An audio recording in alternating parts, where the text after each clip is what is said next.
The following is a presentation of ESPN on ABC.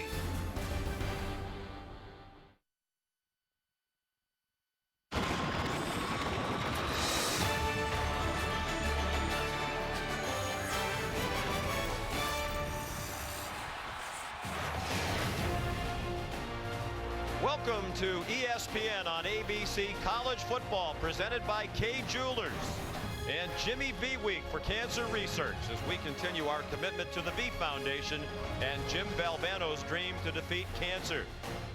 The fans fighting the cold here in Stillwater, Oklahoma. It was near zero when most of these folks woke up this morning. They've arrived at Boone Pickens Stadium for the latest get-together in a rivalry known as Bedlam, the Battle of Oklahoma.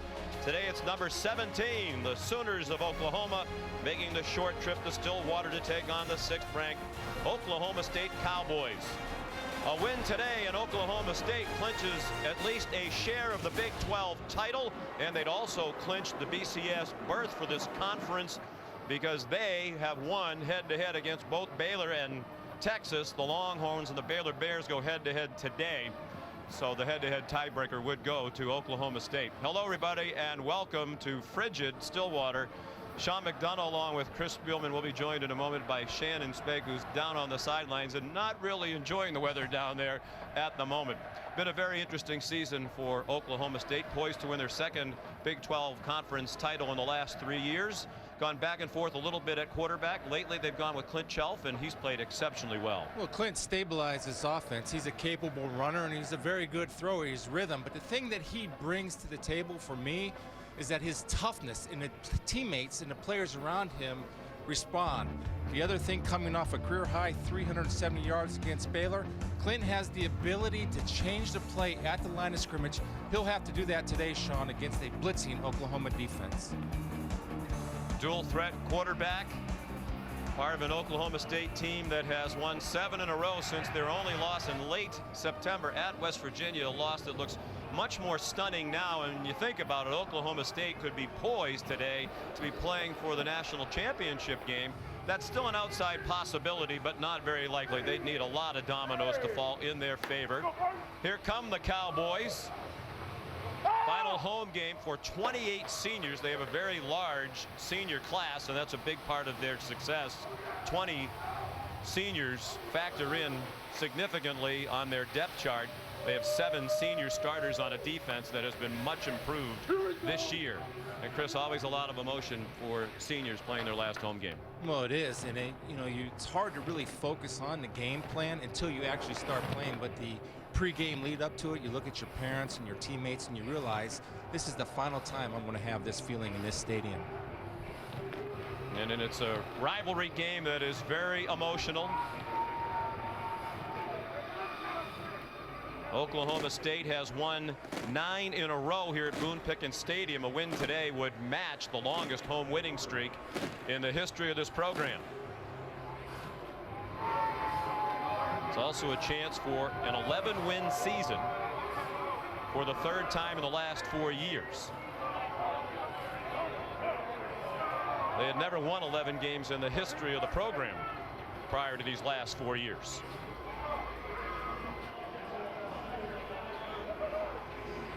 And not in a big hurry, Chris, to come on the field, and given the weather, I can't say that I blame them, and given the palatial conditions of their locker room, yes, I can't say that I blame them. That's been a big part of the resurgence of this program.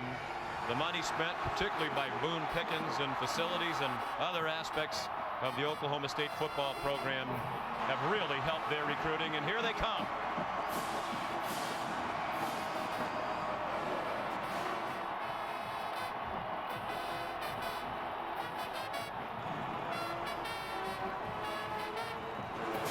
Oklahoma doesn't have as much theoretically to play for. They have been eliminated from the Big 12 race for the first time since 2009. They come into this game without the Big 12 race being a factor.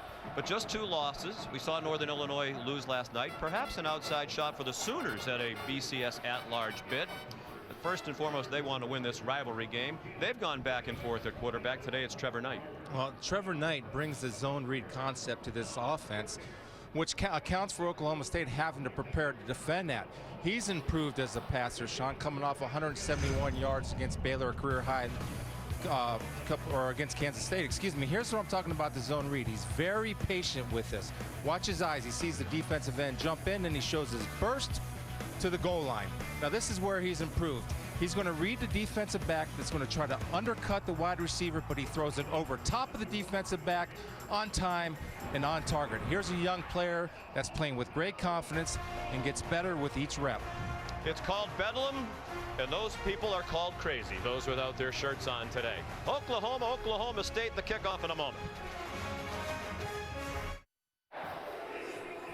Welcome back to Stillwater, 108th meeting all time. One of the great rivalries in the history of college football. Dates to 1904. They've played every year since 1910. Oklahoma has dominated, including lately 9 of the last 10 in the win column for the Sooners. They won in dramatic fashion in the first overtime game ever between these two teams last year in Norman. They never led in the game until they scored the game-winning touchdown in overtime.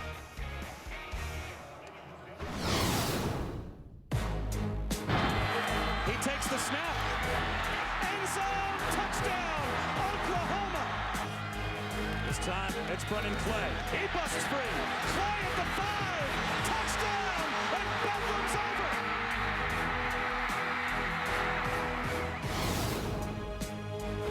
That was indeed Bedlam, one of many memorable games between these two. Oklahoma won the toss and deferred, so Michael Honeycutt kicks off for the Sooners. And it comes down to the end zone. Was not fielded by Desmond Rowland. Here's Shannon Spake down on the field. Well, Sean, while I've certainly been accused of being soft when it's cold out there, I think even the toughest guy, yes, even you, Chris Spielman, would agree that it is cold right now. And because of that, it's going to be a little more high-maintenance game for these players and coaches. Hundreds of these hand warmers will be on the sideline. The players will have warm chicken soup during the game. During halftime broth, I should say. It'll be enriched with electrolytes, some of that. And some of the guys will put antiperspirant on their feet to prevent moisture. Now, Oklahoma practiced outside in the elements through Wednesday. Oklahoma State spent the entire week outside dealing with the snow and the cold. And the players we spoke to said that they do not think it's going to be an issue. In fact, linebacker Caleb Levy said, quote, "We can't be soft all of our lives." Guys? Well, you can't be. And the thing that helps, the field is clear, Sean, and there's not a lot of wind, so it shouldn't affect how they run their offense. And we didn't talk to a single player on either side who thought the weather would really be a factor once you get out there running around. It's not going to be very pleasant for the fans. Desmond Rowland turns the corner. Only one man has a chance to get him. Gabe Lynn, the angle, and it doesn't help him. Touchdown, Oklahoma State. 75 yards on the first play.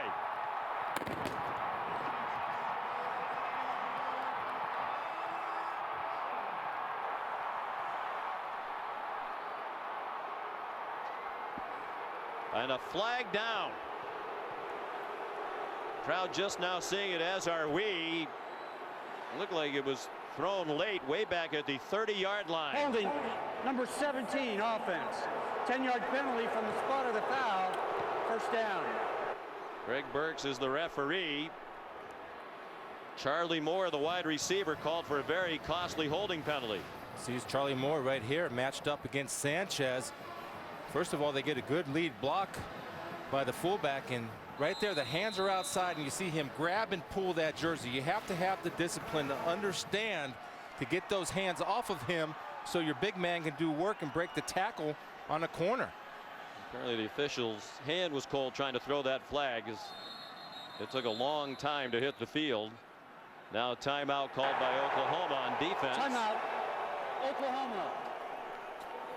Sooners coached by Bob Stoops in his 15th year.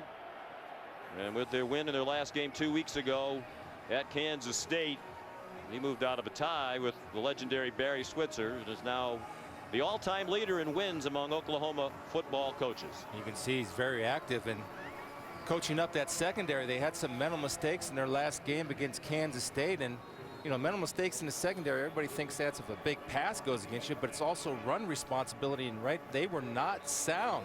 The safeties filled inside. They should have been outside, pushing the ball back into the pursuit of the defense.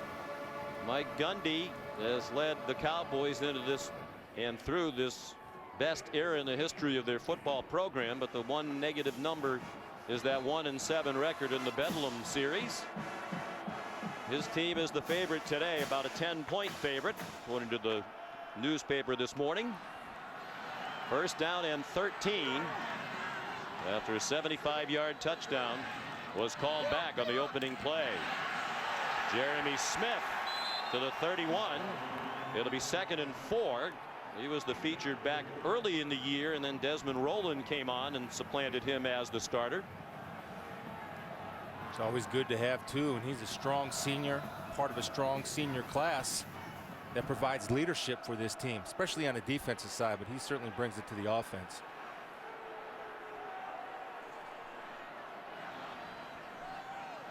Clint Chelf, senior from Enid, Oklahoma. And there is a false start, so the Cowboys hurting themselves with penalties on this opening possession. False start. Number 44 offense. 5-yard penalty. 2nd down. Jeremy Seaton, fullback for Oklahoma State. Yeah, they run a little bit of a diamond formation, Sean, where they'll put two fullbacks in the backfield. And it's almost like an inverted wishbone. They call it the Y bone, they call it the diamond. Josh Stewart, when in motion. He is their leading receiver for the year, but it's a deep and balanced receiving crew. They spread out the receptions. Shelf sidearm throw off the hands of Charlie Moore. It'll be 3rd down. Shelf, J.W. Walsh have alternated at quarterback. He's from a football family. Father and brother played here. And coming off a terrific game against Baylor, completed his first 12 passes against the Bears.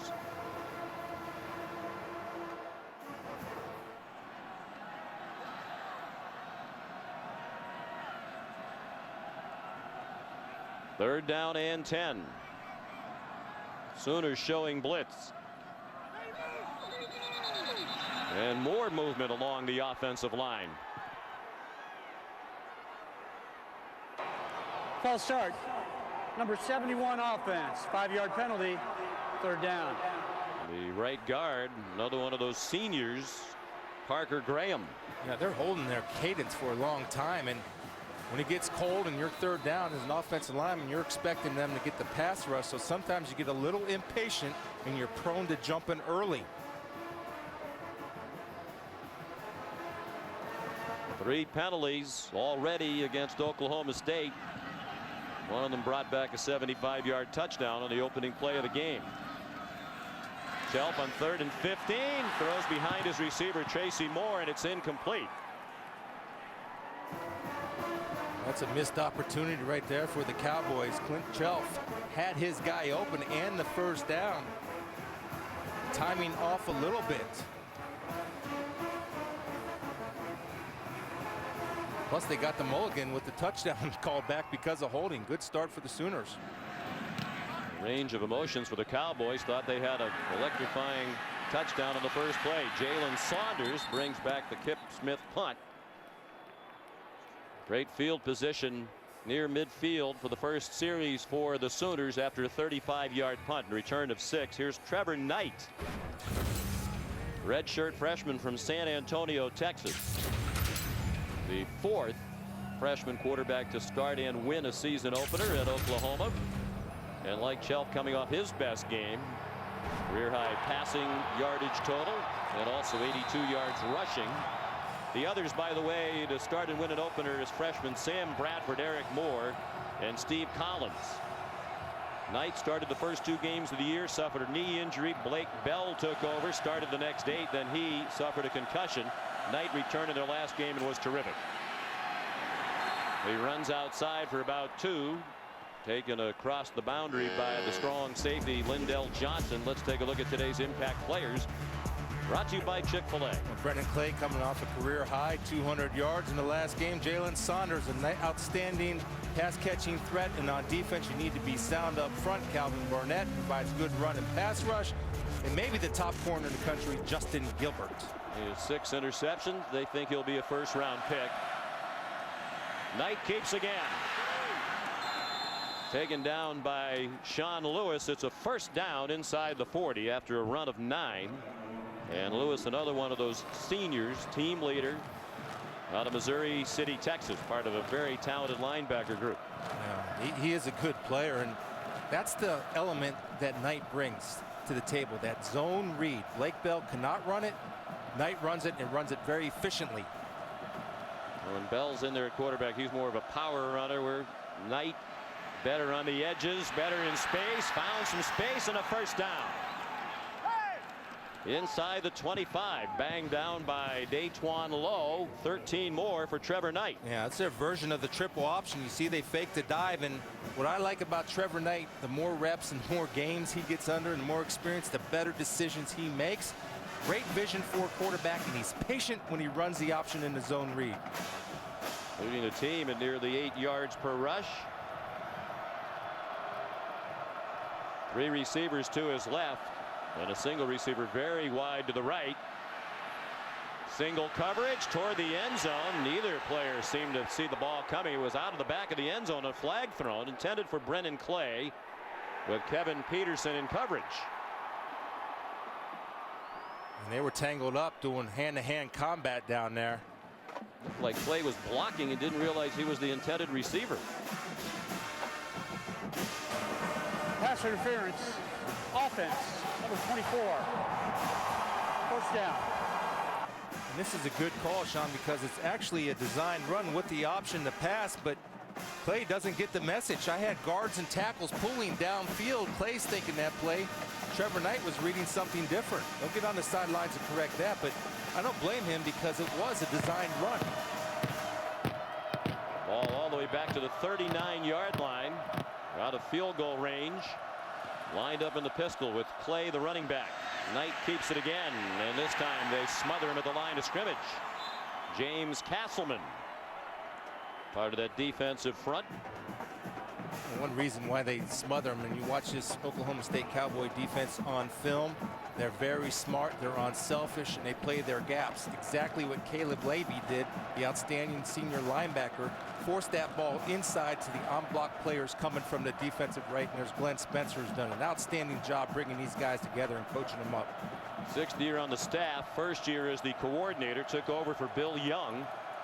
They're giving up just under 10 points per game fewer than a year ago. Knight's pass batted down to the line of scrimmage by Calvin Barnett. Chris just mentioned on the impact players, he's an impact player, despite the fact that he seems to get a lot of double teams week to week. There's some of the defensive improvement numbers that we mentioned.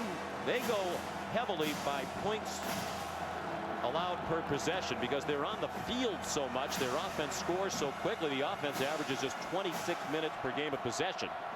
So they don't look at the total yards because they generally on defense have to defend a lot more plays than many of the other teams in the country. And this is where they feel like they can match up with Oklahoma man-to-man. And Knight's in trouble. Got away from the rush. Now he's across the line of scrimmage and chased out at the 36.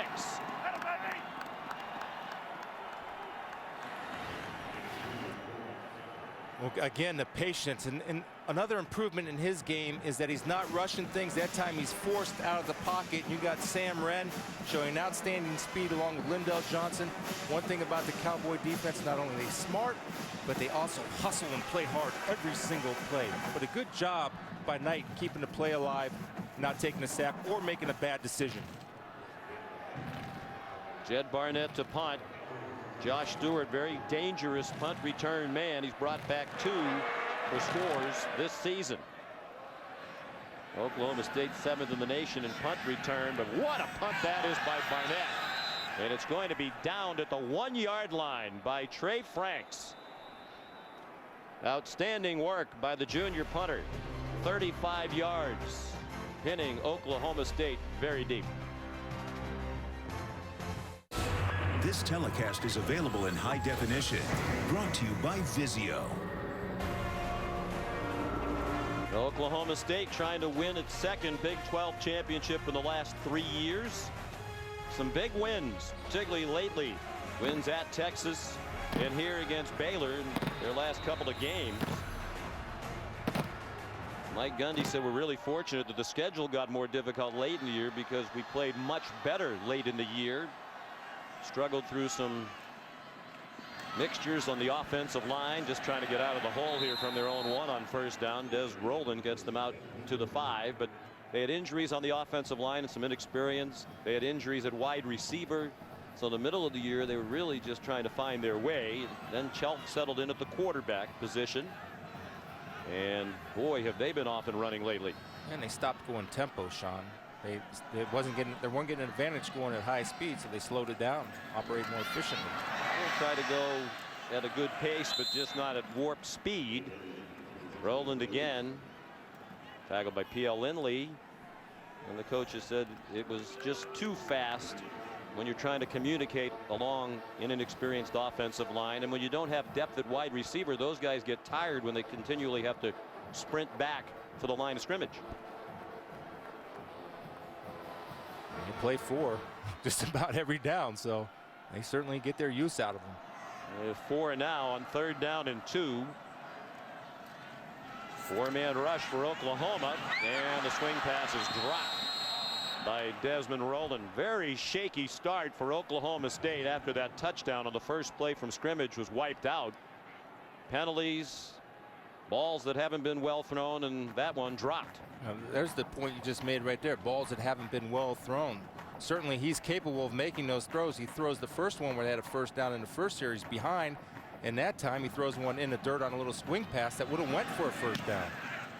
Pip Smith, well, you could hear the thud when he punted that ball. It's like punting a rock under these conditions. Fair catch made by Jalen Saunders. A 45-yard punt.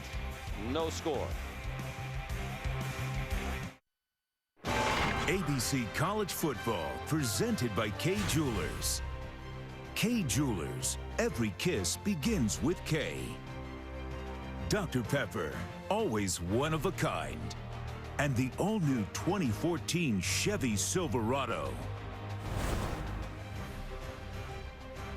There was a snow and ice storm here Thursday into Friday. The governor declared a state of emergency. About 3 inches of snow here. Stadium personnel did a great job clearing the field and the stands. University employees came over to help, manning shovels, and they even asked for volunteers. Some folks showed up yesterday just to help clear out Boone Pickens Stadium and get it ready for this Bedlam game. Out of the pistol, Trevor Knight. Swing pass to Sterling Shepard with running room. And a first down. Out of bounds in Cowboy territory at the 41. That's a gain of 12. It's all about matchups. Anytime you can get number 3 explosive player like Sterling Shepard on the linebacker number 11 Sean Lewis for Oklahoma State out in space, they'll take that all day long. Roy Finch lined up behind Knight now. He gets the call and gets buried at the line of scrimmage. Calvin Barnett, who's already been fighting off some double teams with help from Tyler Johnson. Well, Sean, he is active inside. He's a defensive tackle. Not getting too high, spinning, swimming, doing anything he can do to make a play for his team.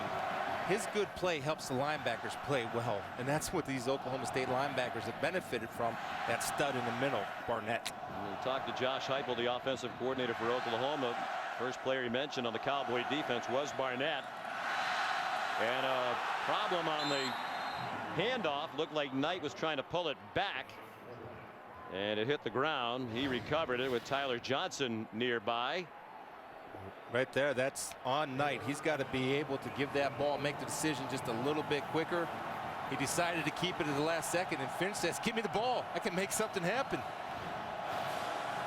Finch and Clay not wearing long sleeves today, in part because they want to field that ball against their arms on these option plays. 3rd down and 12. 5 receivers spread the field. Knight throws, and it's incomplete. Jazz Reynolds had his hands on it but couldn't hang on near the first down marker, and the All-American candidate Justin Gilbert broke it up.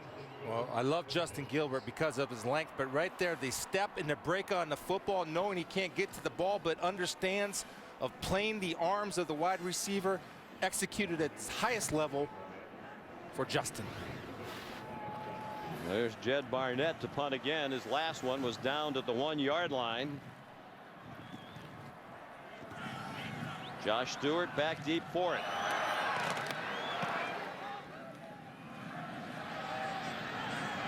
Can they get there again to down it? Yes, they do. It's Trey Franks again at the 1-yard line. Let's send you back to the studio. Here's Robert Flores. All right, Sean, Taco Bell studio update. Rice has not won an outright conference title since 1957, but they're up 14-0 on Marshall in the Conference USA title game. Taylor McCogg to Jordan Taylor. 14-0 Rice on ESPN2. Sean, Chris. Rice has had a terrific year. Big 12 does not have a conference championship game, but as Texas coach Mac Brown said earlier this week, there are really two of them today. This one and the Baylor-Texas game. Both games impact the conference title. Jawan Seals has a first down for Oklahoma State. They get out of the hole at the 1-yard line with a completion out to the 13. Yeah, just to get your quarterback in rhythm, throw the short side of the field hitch to Seals. Excellent job of hurling defender, getting a first down, and maybe getting some confidence for Clint Chelf. It's his first completion. He started 0 for 3.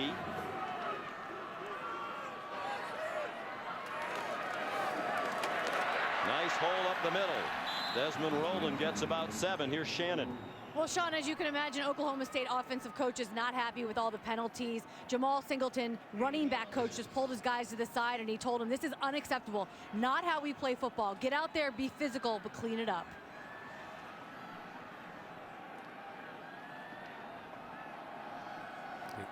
The offensive line was the one with the penalties. The running backs actually have played pretty solid. Rowland goes in motion. This time they complete that swing pass, and he has a first down. Belted out of bounds by the safety Quentin Hayes. First down, Cowboys near the 30. It's amazing what one completion can do for a quarterback. And just right here, this time it's right on target. Then when you have a play, Charlie Moore and Stewart blocking downfield for the big Rowlands, that's what you want. And that's execution at the highest level, just like the staff was calling for.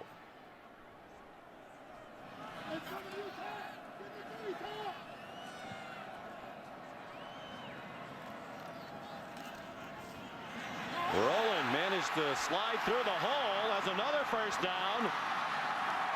And they're into Sooner territory. To the 48-yard line. Gabe Lynn the tackle. 23 yards on the gain for the junior from Dallas. Well, I love the jump cut by Rowland. 6'2", 210. A big man making a cut like that, finding the open area, getting positive yards because of his patience and vision. Their first snap in Oklahoma territory.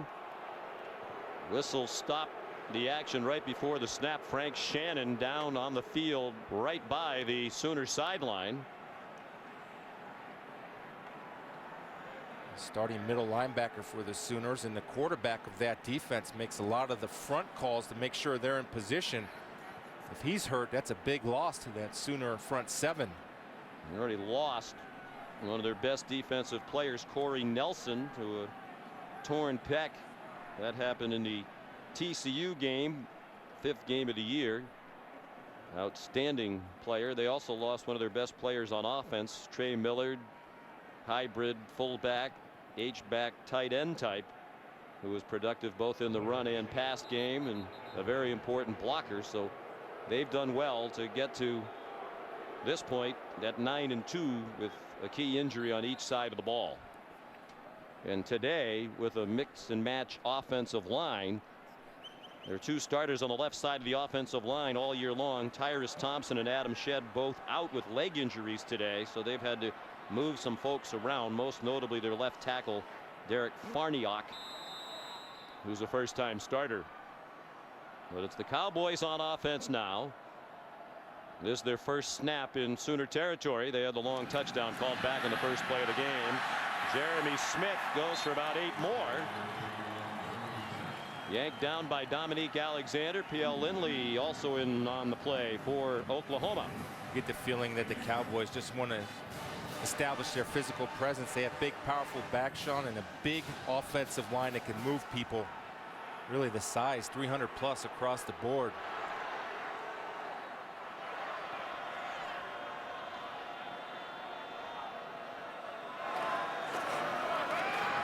Smith again. As you said, that line opening up holes. He found another. And has a first down to the 34 where the safety Quentin Hayes made the stop. Well, you got a problem right now when your safety, who's lined up about 10 yards, is the first guy to make contact. Quentin Hayes does a good job of avoiding the block, or that could be a much more of a gain. But when a running back is getting to the safeties, that's a bad sign for your defense. Josh Stewart turns the corner. He's inside the 15 and out of bounds. Eric Stryker made the stop for Oklahoma. Well, he's an explosive football player, so as a coach you create ways to get him the ball. Not only do they use him on punt returns, but the jet sweep, little short passes. You see Josh Stewart certainly knows what to do with the ball when he gets it in his hands. He's actively involved as a runner. This is 9th carry of the year from his wide receiver position, and a 20-yard gain, his longest as a runner. Comes the same action again. They flip it to him again. And he's inside the 10. Out of bounds at the 8. That's what athletic ability will do for you. Take a 0 gain and turn it into a 6-yard gain as he threw a little shake. And Dominique Alexander to get positive yards.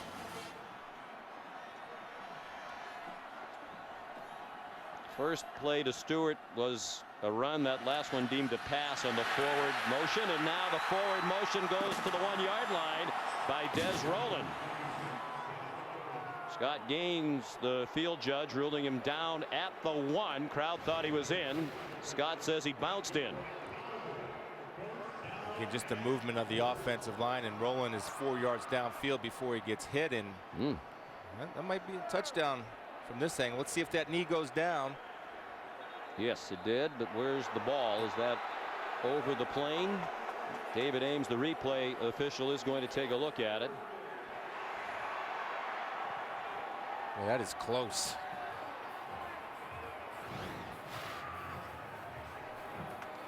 And I think, Sean, even though it was spotted at the 1, if it's not a touchdown, I think you move that spot up a little bit closer to that goal line. And it looks that close on the replay. No score. 4:13 to go. And that is a surprise. These Bedlam games in recent years in particular have been very high scoring.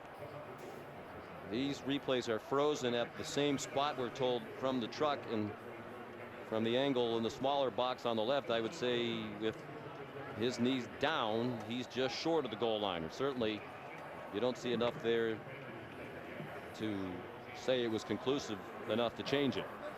And the ruling on the field was down at the 1-yard line. You just get the feeling that this offense is starting to take over, and Coach Gundy established, hey, we're going to get physical. After further review, the ruling on the field stands. First down.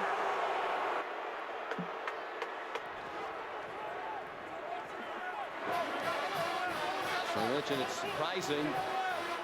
Scoreless late in the first quarter. Oklahoma State has scored at least 40 points against the Sooners in 4 of the last 5 meetings, and the Cowboys have lost 3 of those games. Usually a shootout when these two get together. On 1st and goal, now it's a touchdown. Desmond Rowland.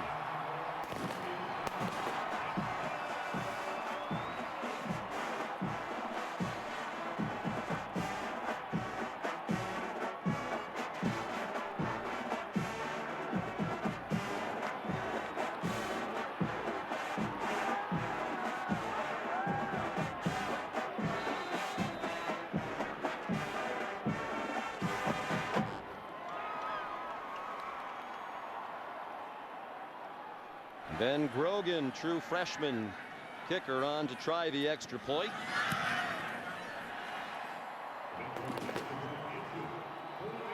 A 99-yard drive for Mike Gundy's Oklahoma State Cowboys. Took him 10 plays to do it. And after a rough start, Chelp was 4 for 4 on the drive. Rowland scored the touchdown.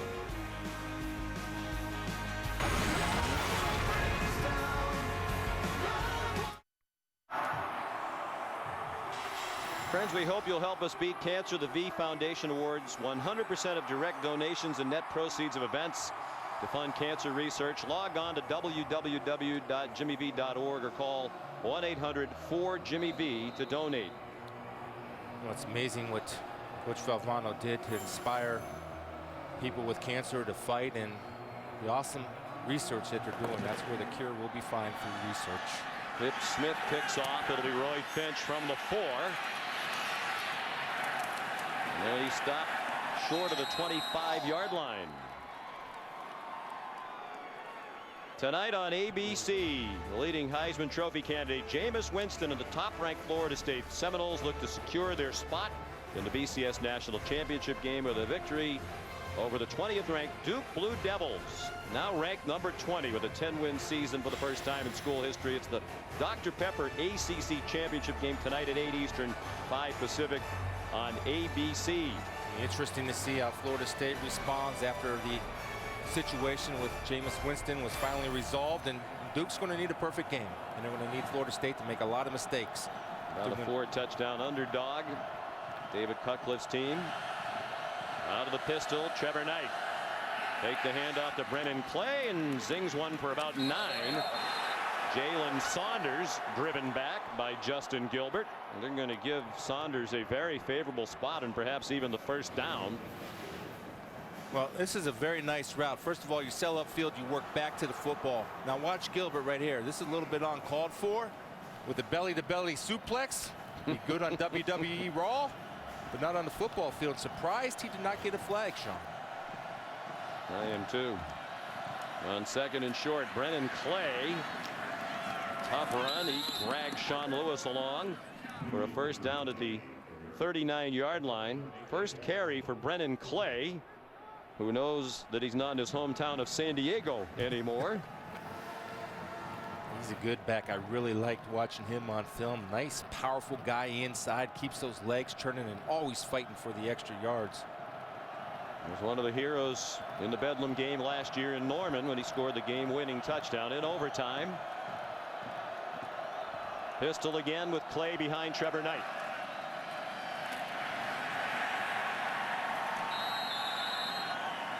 Calvin Barnett. Boy, you can see why the coaches rave about him. Sean Lewis up from the linebacker position as well. One of the strengths of Calvin Barnett is not only is he solid against the run, but anytime you're an active pass rusher from that defensive tackle position, that's something that NFL scouts certainly look at as a benefit and something extra to your game. And the big fella right there can speed rush like a defensive end. He's been a winner. Won a state championship in high school at Booker T. Washington in Tulsa. Won a junior college national title at Navarro in Texas. Now hoping to help the Cowboys win a Big 12 championship. This running mate Tyler Johnson just dropped Clay for no gain.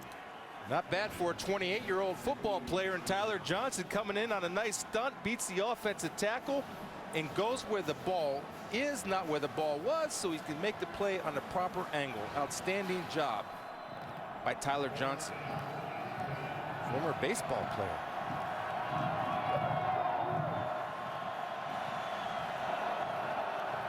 Signed with the Angels organization out of high school. Spent 6 years in the minors. Out of Haskell, Oklahoma. 3rd down and 10, under a minute and a half to go. A blitz by the Sooners. Knight on the run through the hands of LaColton Bester. Glenn Spencer, the defensive coordinator, all fired up as he congratulates the members of the D coming to the sideline. They had an opportunity for a play. They were man-to-man, and the guy that was guarding Brennan Clay, Sean Lewis, came off of Brennan. It's just that Trevor Knight did not see him because it would have been a first down. And that'll come. They'll adjust on that on the sidelines. Josh Heupel will do a good job coaching them up, but that's something they might come back to versus man. Well, Jed Barnett's going to pin one at the 1-yard line for the 3rd time in the quarter. He'll have to hit at 60 yards. Josh Stewart, fair catch at the 21-yard line, perhaps the 22. Oklahoma State with a win clinches a share of the Big 12 title. They could not win it outright because they're part of a 3-way tie right now with Baylor and Texas. And Baylor and Texas play each other today in the regular season finale. So they're guaranteed, if they win, of sharing the title, but they would go to the BCS game because the Cowboys have defeated both Baylor and Texas in their last 2 games. They would win the head-to-head tiebreaker.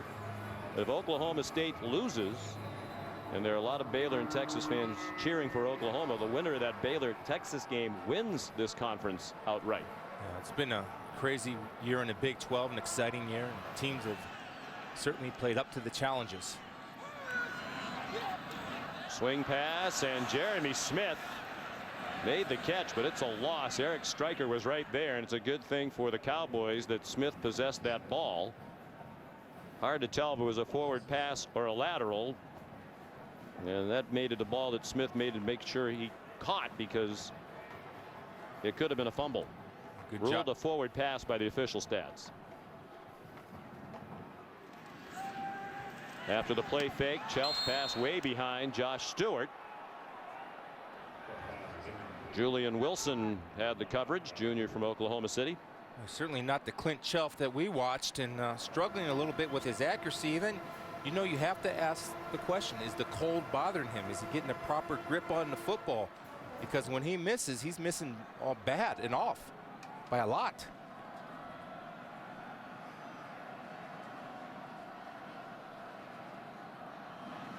Third and 17. Sooners come with a 5-man rush, and that pass is incomplete. The crowd wants a flag. They're not going to get it. Intended for Marcel Aitman, the freshman, with Aaron Colvin, one of the best cornerbacks in the country, in coverage. Yeah, he's outstanding, doing a good job of maybe getting away with a little hold, but I like there where he lets go, takes that back hand, comes off the jersey so he does not get called for holding an interference, and reaches around with his left arm to disrupt the route. Kip Smith to punt. To Jalen Saunders. Good kick. Wind really not much of a factor here early in the game. Saunders with some running room. No flags on the field. Jalen Saunders. Touchdown, Oklahoma.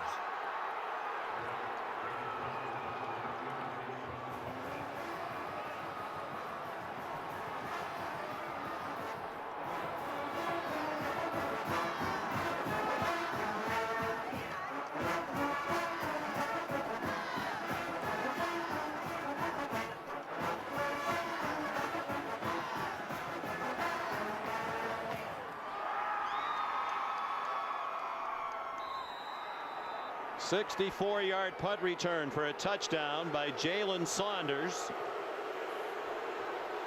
His second punt return for a touchdown this year. The extra point by Michael Honeycutt ties it.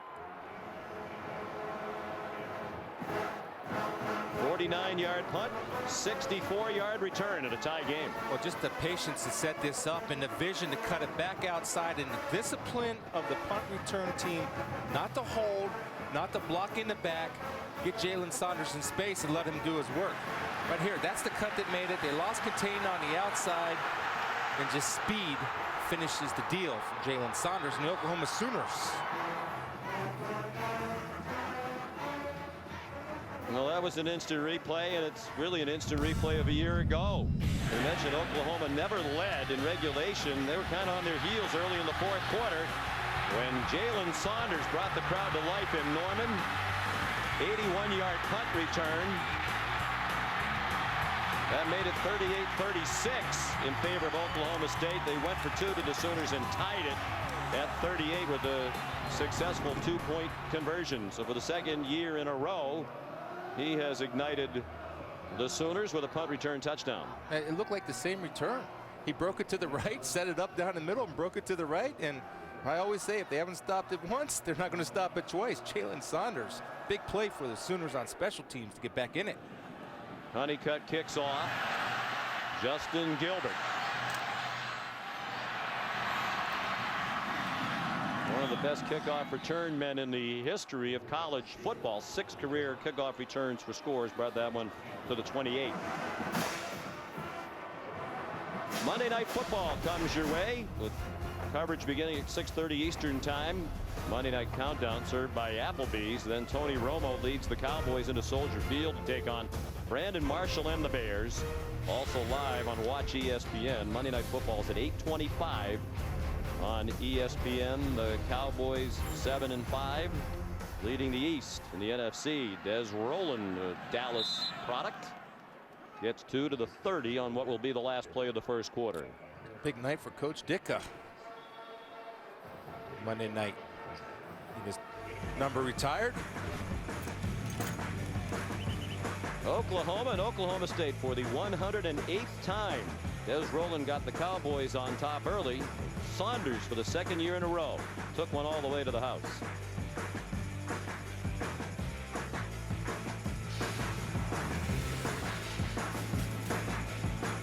People are leaving BMW, Mercedes, and Lexus for Audi than ever before. The holidays won't last, and neither will the exceptional values at the Season of Audi sales event. Hey kids, watch Ocean Mysteries tomorrow at 10:30. Part of the backdrop to this Bedlam game, the brothers Gundy coaching against each other. Mike Gundy, the head coach at Oklahoma State, was a great quarterback for the Cowboys. His younger brother by 5 years, Cale, is the running backs coach for Oklahoma. He was a fine quarterback himself. And Mike Gundy, when we talked with him yesterday, said it's really not that big a deal. They almost forget that they're coaching against each other because there's so much else involved in this rivalry game. Quick pass by Chelf, and Brandon Shepard couldn't hang on with the freshman Zach Sanchez in coverage. Well, this is a good play and a break by Sanchez, but they might be setting Sanchez up later on in the ball game for a double move, and one of the double moves is a hitch and go. But Sanchez was good and disciplined and came in and wrapped his arms up. That's why he was able to pop that ball out of there. It's 3rd down and 8.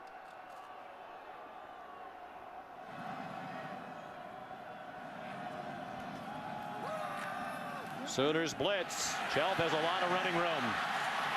First down, chopped down from behind by Charles Tapper.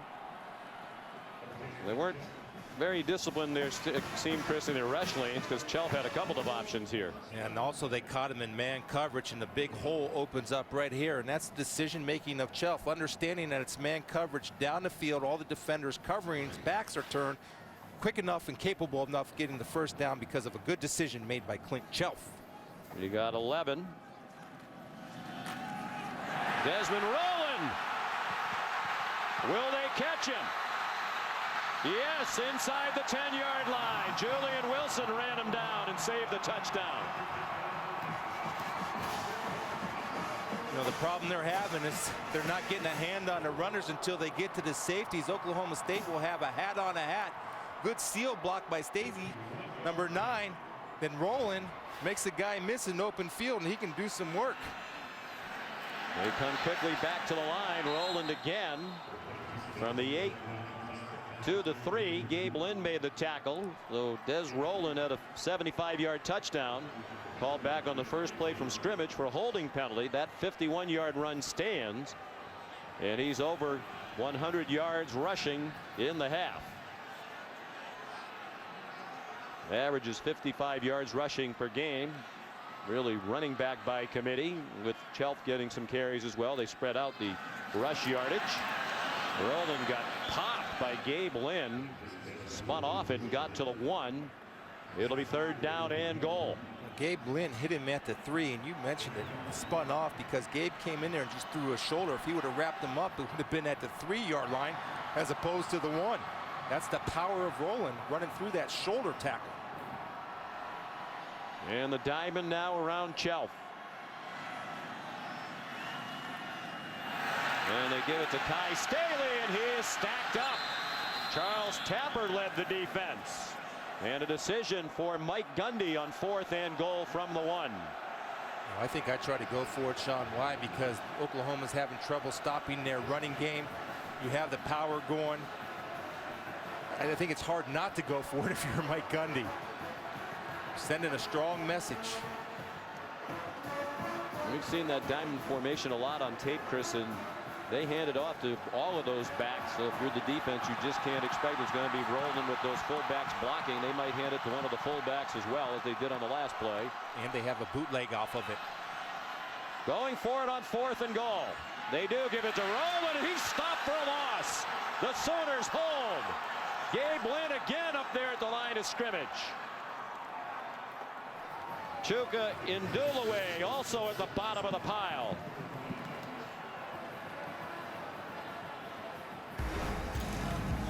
So a big play on special teams got the Sooners even, and now a big stand by the defense gives them the ball back.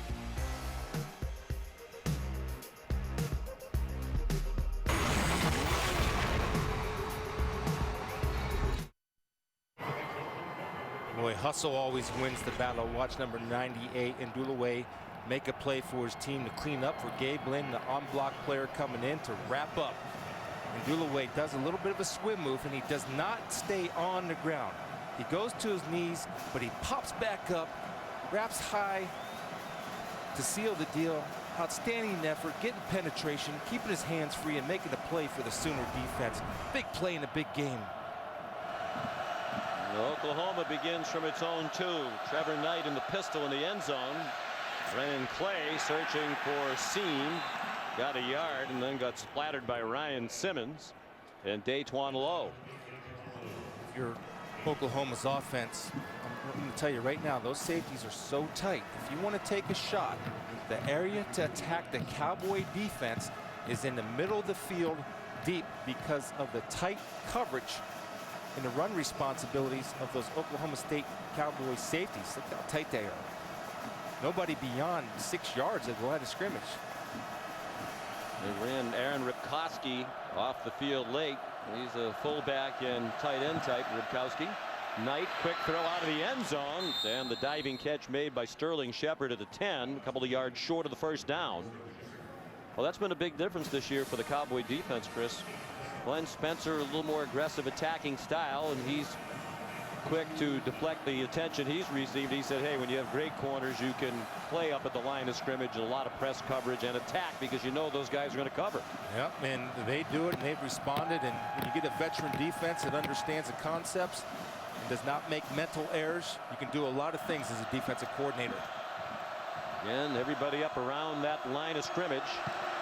On 3rd down and 2 with 11 minutes to go in the half in a 7-7 game.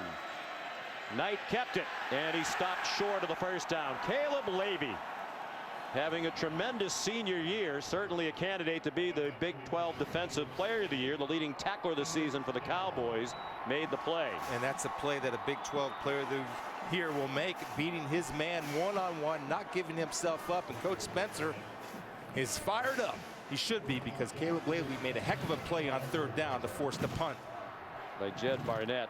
And Spencer loves Levy. He's a young man who's been criticized from time to time here locally. Some say he's too slow. He had trouble late in that game last year. Didn't tackle Brennan Clay on what turned out to be the game-winning touchdown. Levy's had to live with that all year long. The Colton Bester downs the punt. An excellent field position for Oklahoma State. When they come back on offense, they'll begin at the Sooner 41-yard line. ABC College Football presented by Kay Jewelers. Brought to you by Ford. You could win a new F-150 and a trip for 2 to 4 BCS bowl games at Ford.com/BCS. And the ultra-intuitive M-Series Smart TV from Vizio. It's beautifully simple. Back in Stillwater, one of the most important games ever played here. Oklahoma State trying to win the Big 12 championship for the 2nd time in the last 3 years. Prior to their Big 12 title in 2011, you had to go back to 1976 to find their last conference championship in the old Big 8. Folks here braving the elements. 17 degrees at kickoff. The wind chill near 0. From the Sooner 41, Jeremy Smith. Down to the 28-yard line, tackled by Frank Shannon, who was banged up earlier and has returned to the game. Well, they're going to have a player in space to make a play. That's Gabe Lynn, number 9, coming up and does not even get a hand on him because he's coming out of control, not bringing his feet, settling down and making the play. And Smith just cuts on a dime, makes a miss, and gets to the 2nd level. 13-yard run for Jeremy Smith, senior from Tulsa. Gets the call again. Chopped down by Aaron Colvin. A gain of a yard. Oklahoma State's now rushed for 157 yards. They average 169 per game, so they've almost reached their average with 10 minutes to go in the half. Really struggled at the beginning of the year running the football and really turned it on, and credit to that offensive line for getting it going, being challenged and responding. A blitz dialed up by Mike Stutz, the defensive coordinator. Charles Tapper and Gabe Lynn made the tackle on Chelf.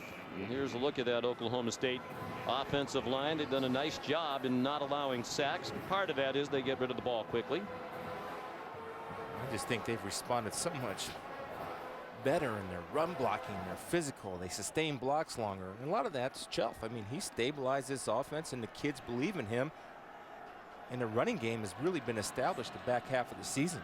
And they like J.W. Walsh as well, their sophomore quarterback. He started earlier in the year. Pass not caught by Tracy Moore, who's had his hand on a couple today that you might expect him to come up with.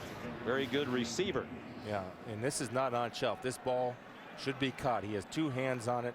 He's a Big 12 player. Got that big body in front of Quentin Hayes. A catch that needs to be made and should be made. They don't try many field goals. They're so efficient in the red zone and scoring touchdowns. So Ben Grogan, the true freshman from Arlington, Texas, is going to attempt just his 16th field goal of the year. A 41-yarder. And that would match his longest of the season. He's just 1 for 4 from beyond 40 yards. And that one is good.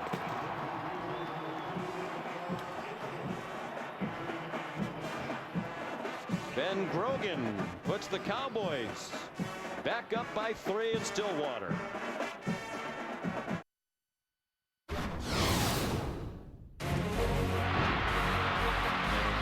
Gundy has got Parker. Oh, dropped it.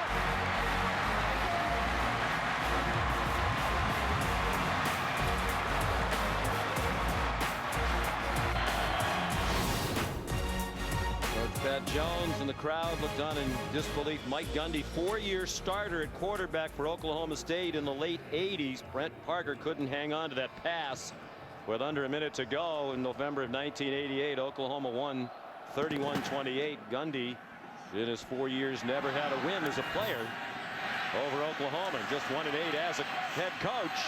Here's Roy Finch. Good return to the 36-yard line. Let's take a look at our Pacific Life game summary, with the Cowboys leading 10-7, and the number that jumps out at me, Chris, that 160 yards rushing for Oklahoma State.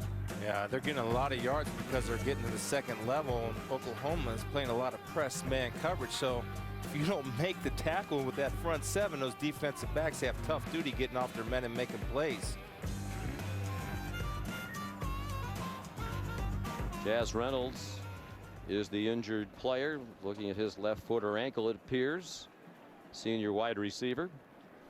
Part of their wide receiver rotation. I was thinking about Coach Gundy and his playing days. You know, he played with two of the all-time great running backs, Thurman Thomas, of course, and Barry Sanders. Both guys were my teammates in the pros, and they were so outstanding and complete as running backs, Sean, as Jazz has helped off the field. And Mike was a terrific player as well, certainly helped by having those guys, but Gundy was a 4-year starter, led the Cowboys to a couple of bowl wins, ended his career as the all-time leader in passing and total offense in the Big 8 Conference. And his name is still all over the Oklahoma State record books, and what a terrific job he has done. And I admire his perspective. We talked to him yesterday, had his son Gunnar with him. We talked about the fact that this isn't one of those places. They work hard, but he wants the coaches to have a life. During a lot of the year, he insists that they go home at 5 o'clock in the off season. Said typically during the season they're out of here by 7 o'clock. That's perspective. He understands, and they're a good football team and win a lot of games his way. On first down, Brennan Clay. Good run on first down. He got 6. Lindell Johnson got him down. Here's Robert Flores. Sean, Dr. Pepper 10 conference update. American Athletic Conference. UCF already has a BCS Bowl wrapped up. They can wrap up the outright conference title in the AAC if they beat SMU, but right now they trail the Mustangs 10-3. Wow. To the delight of our producer, Bo Garrett, a proud SMU alum. Trevor Knight keeps. Crowd thought there was a hold on the corner, as did the entire sideline. Mike Gundy livid as he charges down toward the officials. Justin Gilbert will be credited with the stop. Well, let's see. I think it's, he had a hand on the back, but I don't think he was pushing, and I can understand the frustration of Justin Gilbert.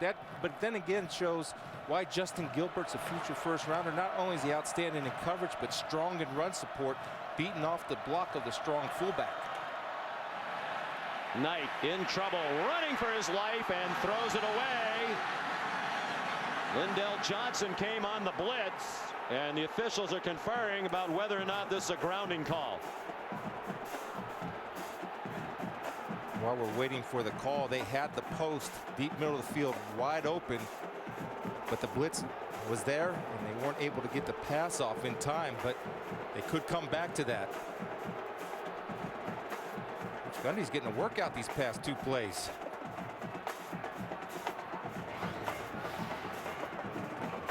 Here's Sean Saunders is wide open on that post, and they're vulnerable because of those safeties. But when you have a blitzing Patrick like Coach Spencer does, it's tough to get rid of that ball in those deep routes.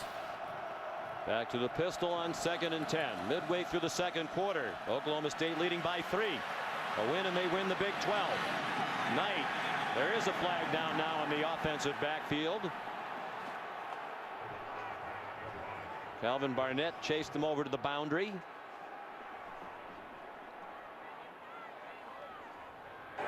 Holding, number 72 offense. 10-yard penalty, 2nd down.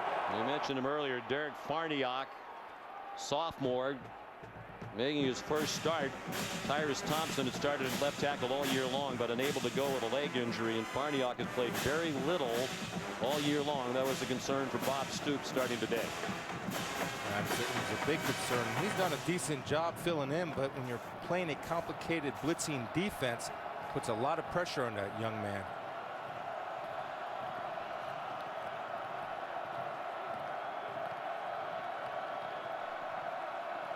Second and 20. Clay had some running room up the middle. Got swung forward by Tyler Johnson, and then he's down with a gain of 5. Oklahoma with a win would have 10 wins for the 12th time in 15 years under Bob Stoops. He's averaged 10.6 wins per year.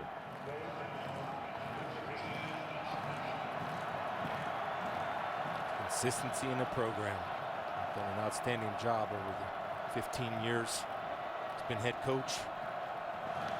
8 conference titles, the national championship for Stoops, as we mentioned, the winningest coach in total wins at Oklahoma. Just a 3-man rush on 3rd and 15. Knight, terrific run, but he's down about a yard short of the first down. Lindell Johnson stopped him, but it's close enough to make it a tough decision for Bob Stoops.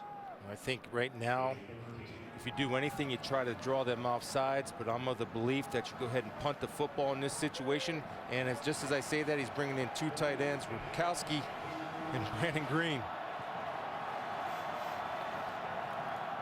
4th down, a short 2, about a yard and a half from just inside the 45-yard line of Oklahoma State.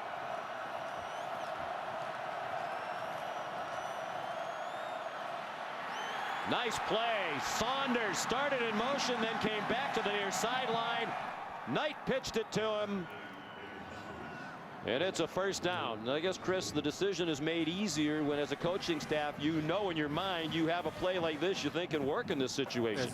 Great job by Josh Heupel, the offensive coordinator, dialing up the dive option, but bringing back, it's almost like a counter because of the change of direction in the backfield by Saunders. Well executed under pressure by Trevor Knight, and a good call by Josh Heupel, the offensive coordinator. 12-yard run for Saunders, just his 3rd rush of the year. He hadn't had one that had gained positive yards in the previous 2. On first down, Clay battles his way down to the 25-yard line. Here's Shannon Spake. Well, Sean, down here on the sidelines, if you take a look at just how close the fans are to the players, and the fans are letting the Oklahoma players know that they are there. Jalen Saunders is also letting the fans know that he is here. He came over to the sideline a few minutes ago and he said, hey, you guys want another one of those? Of course, referring to that touchdown. I guess when you make 2 big plays in this huge Bedlam game, you get a little confidence, huh? Mm-hmm. Just as long as it doesn't take away from your focus of what you're doing. 4.5 minutes to go in the half. Knight held on to it and lost the football. And it looks like the Sooners got it back. They did. Short of the first down marker, Caleb Levy made the play to separate Knight from the ball with help from his best pal, Sean Lewis. Well, you see right here, Caleb Levy, they may say he's slow, but he runs fast because Knight is quick and he's out there chasing him down on the perimeter.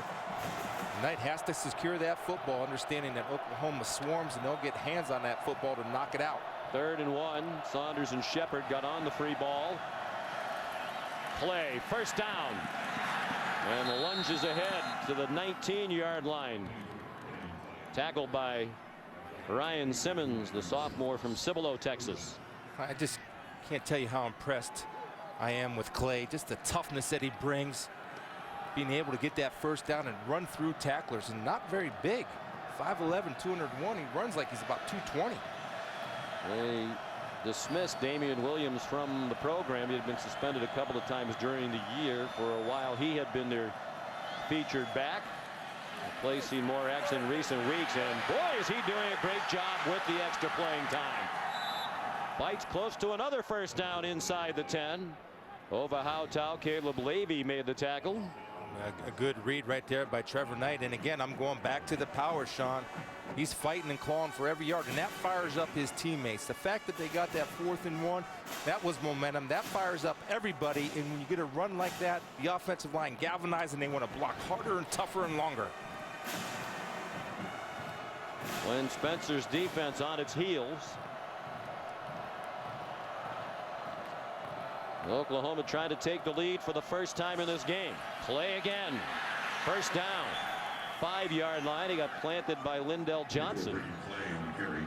Well, last year Oklahoma didn't lead until they scored the winning touchdown by Clay in overtime to win 51-48. They don't want to wait that long today. This is just this is perfect example of a game of who's going to be tougher, because both teams are going to run the football and they're going to pound it. And right now, both teams are answering the challenge on offense. Think of these as past teams in recent years, but neither has passed for 45 yards in the game yet. Play. Caleb Levy again. Daquan Lowe up from his safety position.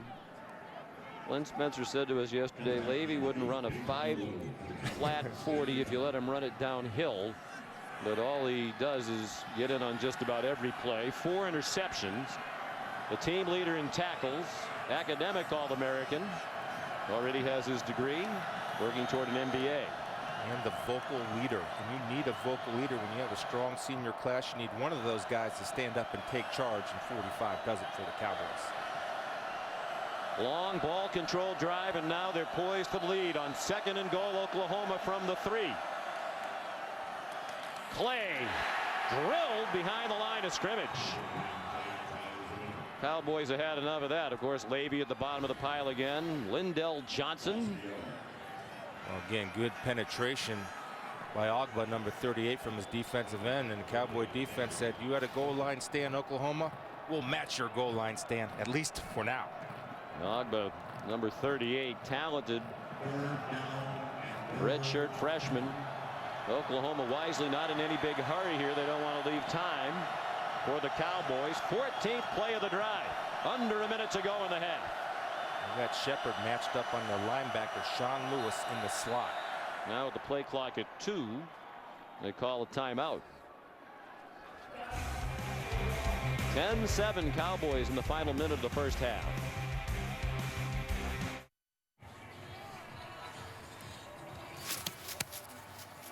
Affleck, Today's Aflac trivia question: Oklahoma State has scored 20 or more points in 50 straight games. Second longest streak since D1 split into a couple of tiers in 1978. What's the longest streak? Which school has it? Oklahoma has had the ball in this drive for 7 minutes and 50 seconds. They're at the 4, trying to take the lead. 3rd and goal, 50 seconds to go in the half. Trevor Knight, straight back to pass, flushed from the pocket, nobody open, running out of time, and he's short of the end zone. Caleb Levy fast enough to get Knight out of bounds with help from Ryan Simmons, and Bob Stoops sends the field goal team on. Well, this is disciplined in coverage. It sets it up.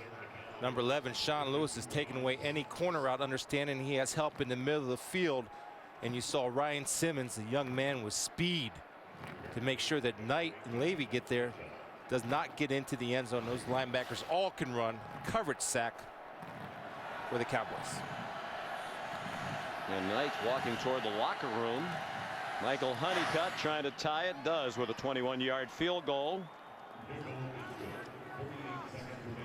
22 field goals made now by Honeycutt. That's the single season Oklahoma record. And they're going to go take a look at Trevor Knight.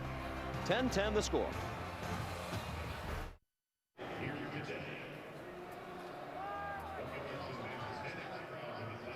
Well, we mentioned they did a nice job clearing out the snow, but still plenty of snow in the stands here at Boone Pickens Stadium. The band vacating its seats to come down for halftime.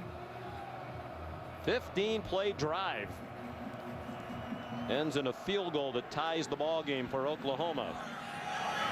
Justin Gilbert dropped the kickoff, ran into his own man, and did not reach the 15.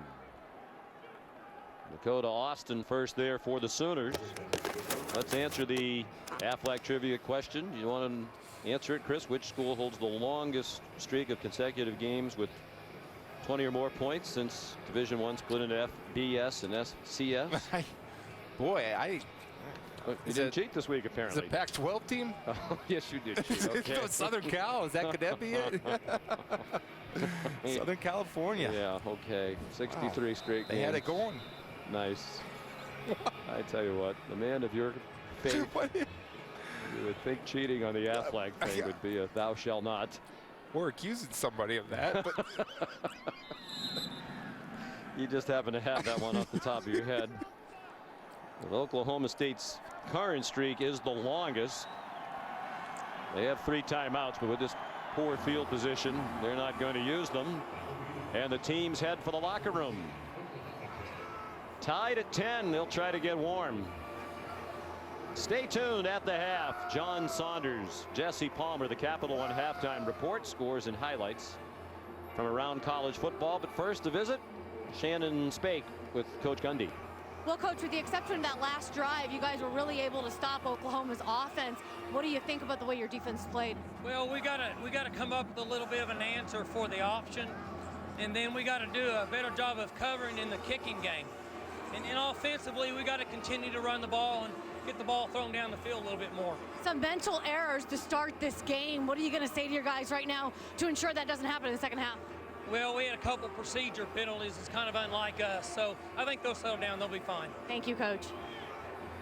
Well, they did settle in, had 3 penalties very early, then did not have another one thereafter.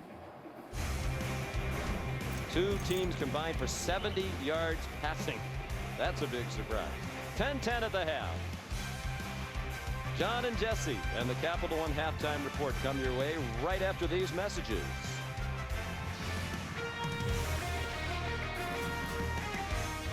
Arby's fans don't like when you mess with their classic roast beef sandwich. So why did Arby's make a version with this King's Hawaiian bun? It's light, it's airy, it's just the right amount of sweet. It really bumps up the flavor of the roast beef. I believe the sandwich gods must be shining on us. I can see them. Arby's King's Hawaiian roast beef sandwich is back. Freshly sliced roast beef served on a soft, sweet King's Hawaiian bun. Or try the King's Hawaiian roast beef and Swiss, back for a limited time. Arby's. Hey kids, watch Born to Explore tomorrow at 11.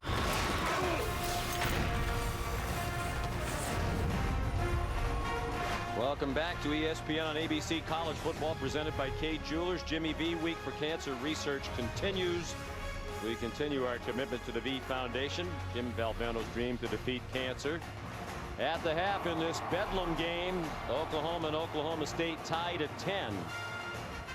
Big development in the final minute of the first half during that long Oklahoma drive that resulted in a field goal. Trevor Knight appeared to injure himself as he went out of bounds, scrambling, try to get into the end zone on a third down play. He went to the locker room before the rest of the team, and Shannon Spake has more. Well, Coach Stoops would not tell me what Trevor Knight, what he injured or where he injured it, which play he injured it on, but he did tell me that he'll be out for the second half. He will not be playing in the second half. It'll be a combination of Blake Bell and Kendall Thomas playing at quarterback, so that will certainly be a new look for this offense. But other than that, Coach Stoops told me they're going to stick to their game plan. He said focusing on third down will be key for them in the second half. That's where he feels that they haven't done a stellar job. Well, the good news for Oklahoma, Blake Bell started 8 games this year. He was very effective in a number of them. Did not start 2 weeks ago at Kansas State because of a concussion, but obviously cleared to play, and that wasn't a certainty until just the last 24 hours or so. Yeah, and it's a different type of running game with Bell. When he's in the game now, it's more of a power running game, quarterback calls, and also look for Oklahoma to take some shots down the middle of the field like Oklahoma State. Now, if Kendall Thompson comes back into the game, Sean, the zone read is back in play for the Sooner offense. And both of these quarterbacks we may see in the second half are adept runners, but with different styles. Kip Smith kicks off out of bounds for Oklahoma State. A bad mistake by the Cowboy kickoff man to begin the second half. Kicking team.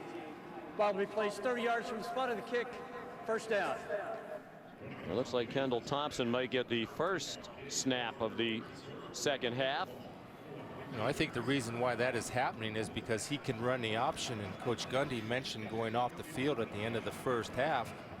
And Oklahoma State defense didn't have an answer for the option, and Kendall Thompson is certainly capable of running the same type of offense that they like to run with Trevor Knight. So it will be Thompson, and as you said, the offense is similar to what it would be with Trevor Knight, whereas Bell is more of a straight ahead power runner in the quarterback run game. Play action pass, Thompson throwing a deep ball, and it is intercepted. Kevin Peterson picks it off. He had the coverage on LaColton Bester. I don't know if I'd throw this pass as the first one of the ball game for Kendall Thompson. Peterson does a good job. He's making his mind up where he's going with that football, deep and long. And it's underthrown and thrown inside toward the defensive back instead of outside where only his guy Belster can get it or nobody can get it. And Kevin Peterson. Big play for the Sooner defense and Glenn Spencer. Peterson was once committed to the University of Oklahoma, then changed his commitment. Thompson had appeared in just one game, as you saw on the graphic, against Iowa State, just his 5th pass of the year. And it's intercepted. Jawan Seals turned the corner. Frank Shannon took him down. And that was the first turnover of the game by either team. You noticed on that rollout, he had Bester running down those sidelines. He made up his mind where he was going. He had 2 underneath routes that were wide open. He tried to go deep to test them early, and Peterson with the big play for the Cowboy defense. The turnover margin, a big key to this 10-1 season for the Cowboys. Now plus 17 for the year. Deep throw, Brandon Shepard the catch. Into Sooner territory at the 37-yard line.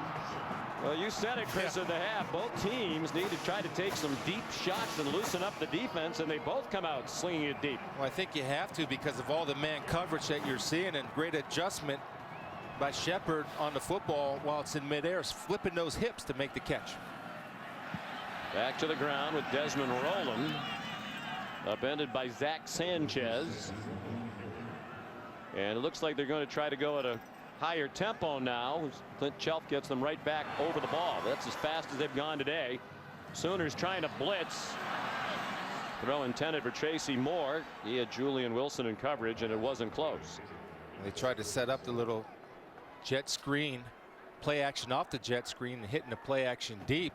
Good discipline by the defensive backs and Julian Wilson of not jumping on anything and playing their man and not looking back at the quarterback too soon. 3rd down and 6. They're on the fringe of field goal range. Coaches said 50 would be about the limit. Deep ball for Charlie Moore, and a flag is thrown as he went tumbling to the turf. He had coverage from Zach Sanchez. Charlie Moore was looking forward to this matchup yesterday. He felt that he can handle Sanchez. Pass interference, number 15, defense.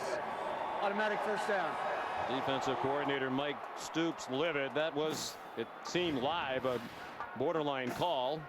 Well, let's see right here. He's grabbing the shoulder pad, and he doesn't need to hold. Got away with a little bit of a push, and I think the ball was in the air at the time, so that could have been the call. And the right call. And Moore helped sell it as well. And now a whistle before that snap, and 1st and 10 from the 18, and a timeout called by the Sooners. Timeout. Oklahoma. Their first of the half.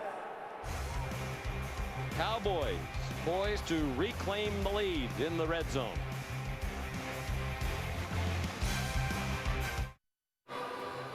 Just underway in the 2nd half. Tied at 10, Oklahoma and Oklahoma State, as we look at our Pacific Life game summary. Oklahoma the big edge in time of possession, but almost a 2-to-1 edge for Oklahoma State in total yardage. And Oklahoma has to find some type of game through the air.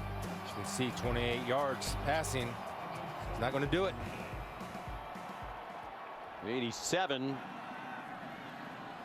now passing for Oklahoma State. They've had the one big play on this drive, trying to capitalize on an interception. Desmond Rowland ahead to the 15-yard line. Chuka and Duluway made the tackle, and again very fast tempo for Oklahoma State for Mike Yursich, the offensive coordinator. Chelf throws, man wide open, touchdown. Desmond Rowland puts the Cowboys back on top.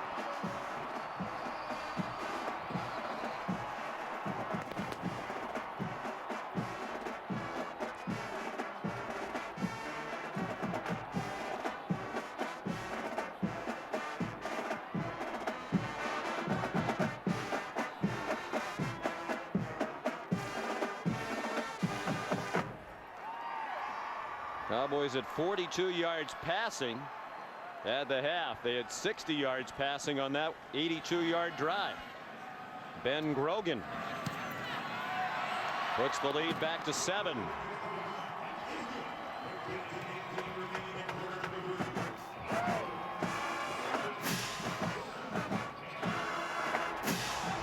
With a new quarterback in the game, Oklahoma turned it over on their first play from scrimmage of the half.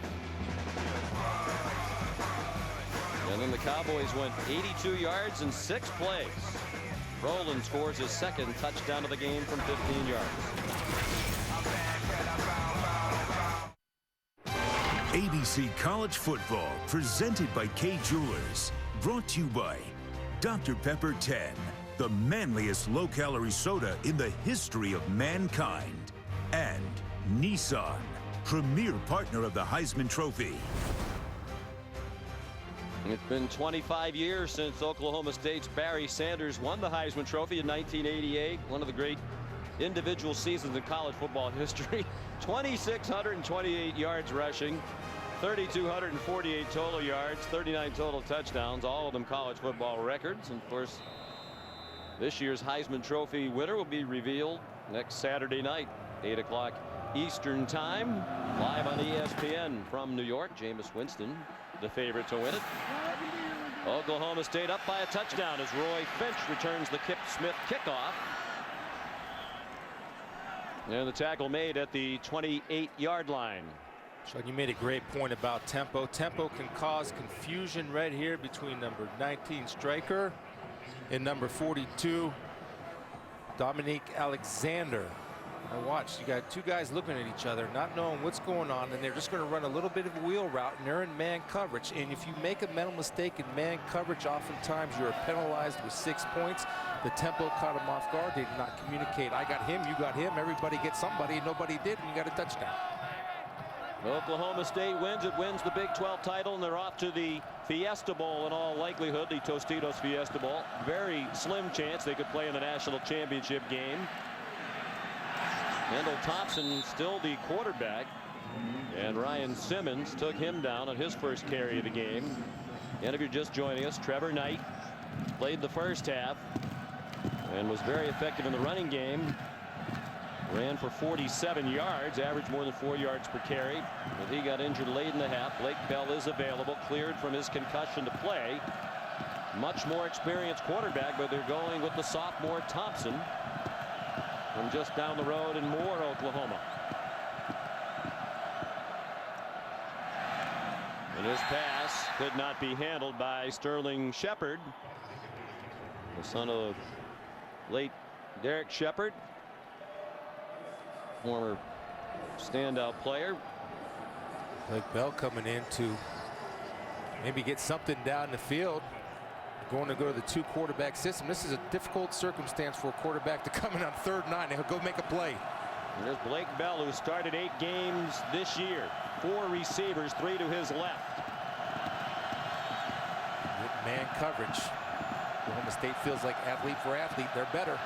They went 6-2 with him as the starter this year. Steps up and throws, and a diving catch made by Jalen Saunders. Well, they're going to mark it short of the first down yardage. Boy, Sean, this is again coming off the bench, and he actually makes a decent throw, but he can't be warmed up throwing the football a little bit short, and you can see it right on the line. They marked it short of the first down, but a good effort by Saunders to bring that in. Yeah, terrific job. And it looks like they're going to review the spot as the whistle stops. David Ames probably taking a look at it. Previous play is under further review.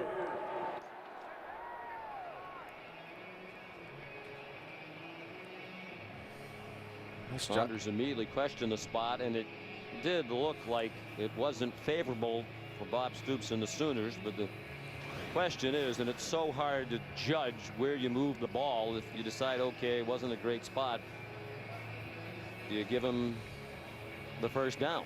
That's pretty not an exact science. No, but that line isn't exactly official, close we can get, but right there it looks like it should be on just about at the 38-yard line. They marked it back closer to the 37. He's down as soon as he catches it, then he rolls over back toward the 37, and that's where they marked it.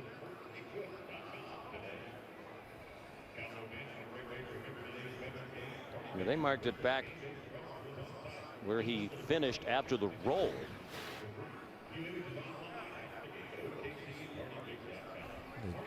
Greg Burks is the referee. So Blake Bell into the ball game. Their best thrower, he's completed 60% of his passes. That's the highest among the 3 quarterbacks who've seen action this year. He throws for 151 yards per game. 6-2 as the starter this year, and had some big games for them earlier in the year.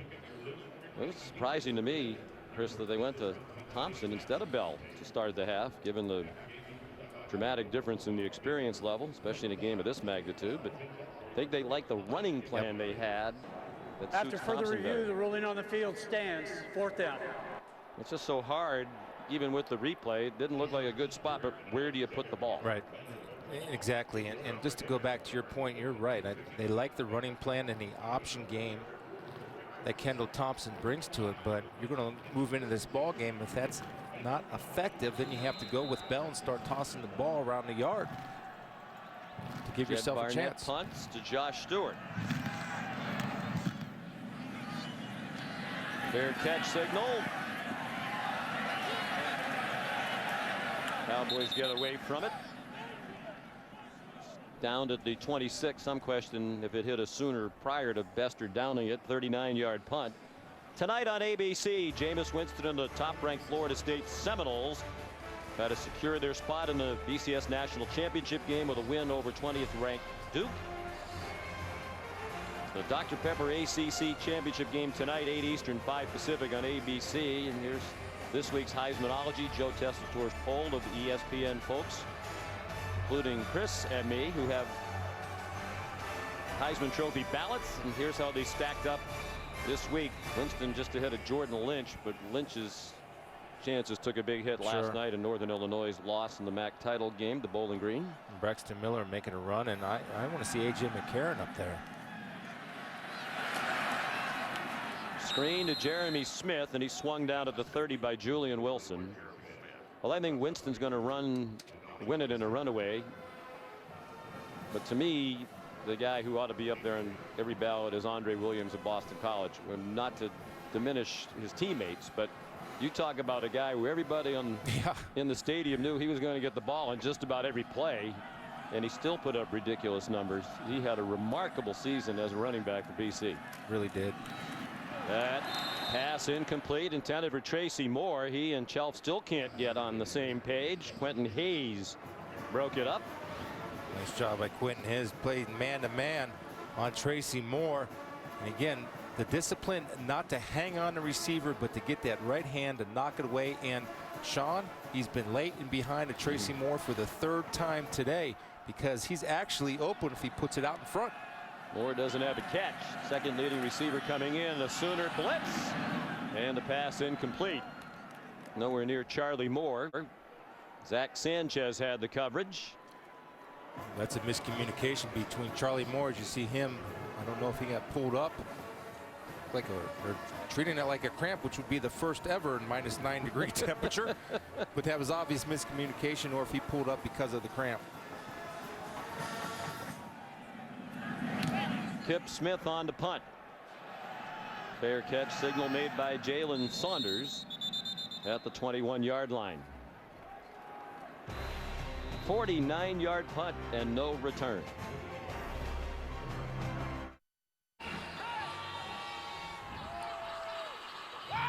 Here in Stillwater, it's warmed up all the way up to 21 degrees. One of 2 big games in the Big 12 today. There's only one other conference game. Baylor at Texas. Baylor and Texas and Oklahoma State all 7-1 in Big 12 play. They're watching this game outside Floyd Casey Stadium in Waco, knowing how much it impacts that game. They're all cheering undoubtedly for Oklahoma to upset Oklahoma State. Kendall Thompson is the quarterback. He swung it out to Sterling Shepard. Both their sons are former Oklahoma players. Caleb Levy, another tackle. So that's the situation starting today. A 3-way tie. If Oklahoma State wins, they clinch a share of the title, and they would receive the BCS berth automatic out of the Big 12 because they win the tiebreaker. They beat both Baylor and Texas head-to-head. Oklahoma has no shot to win the title.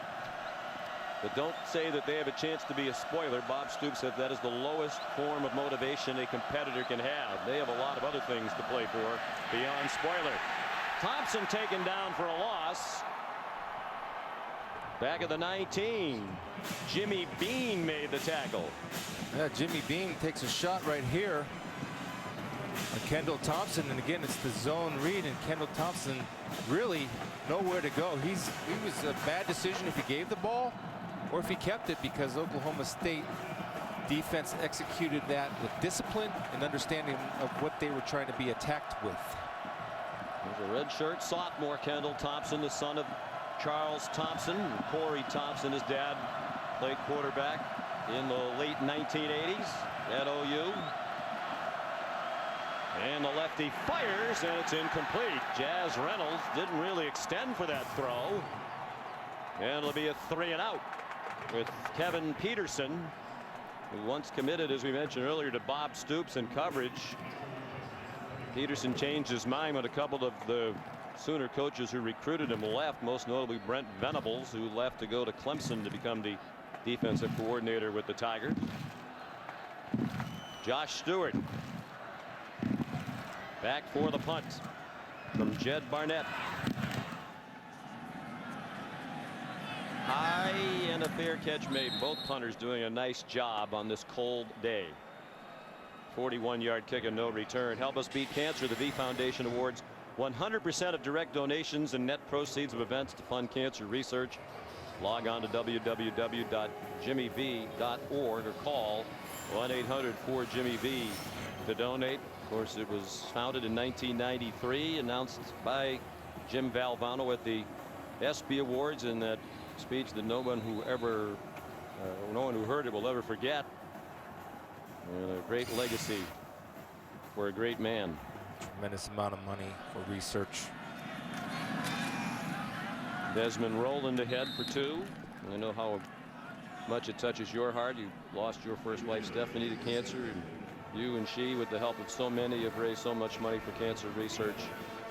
Based in Columbus, Ohio, millions raised by you and your family.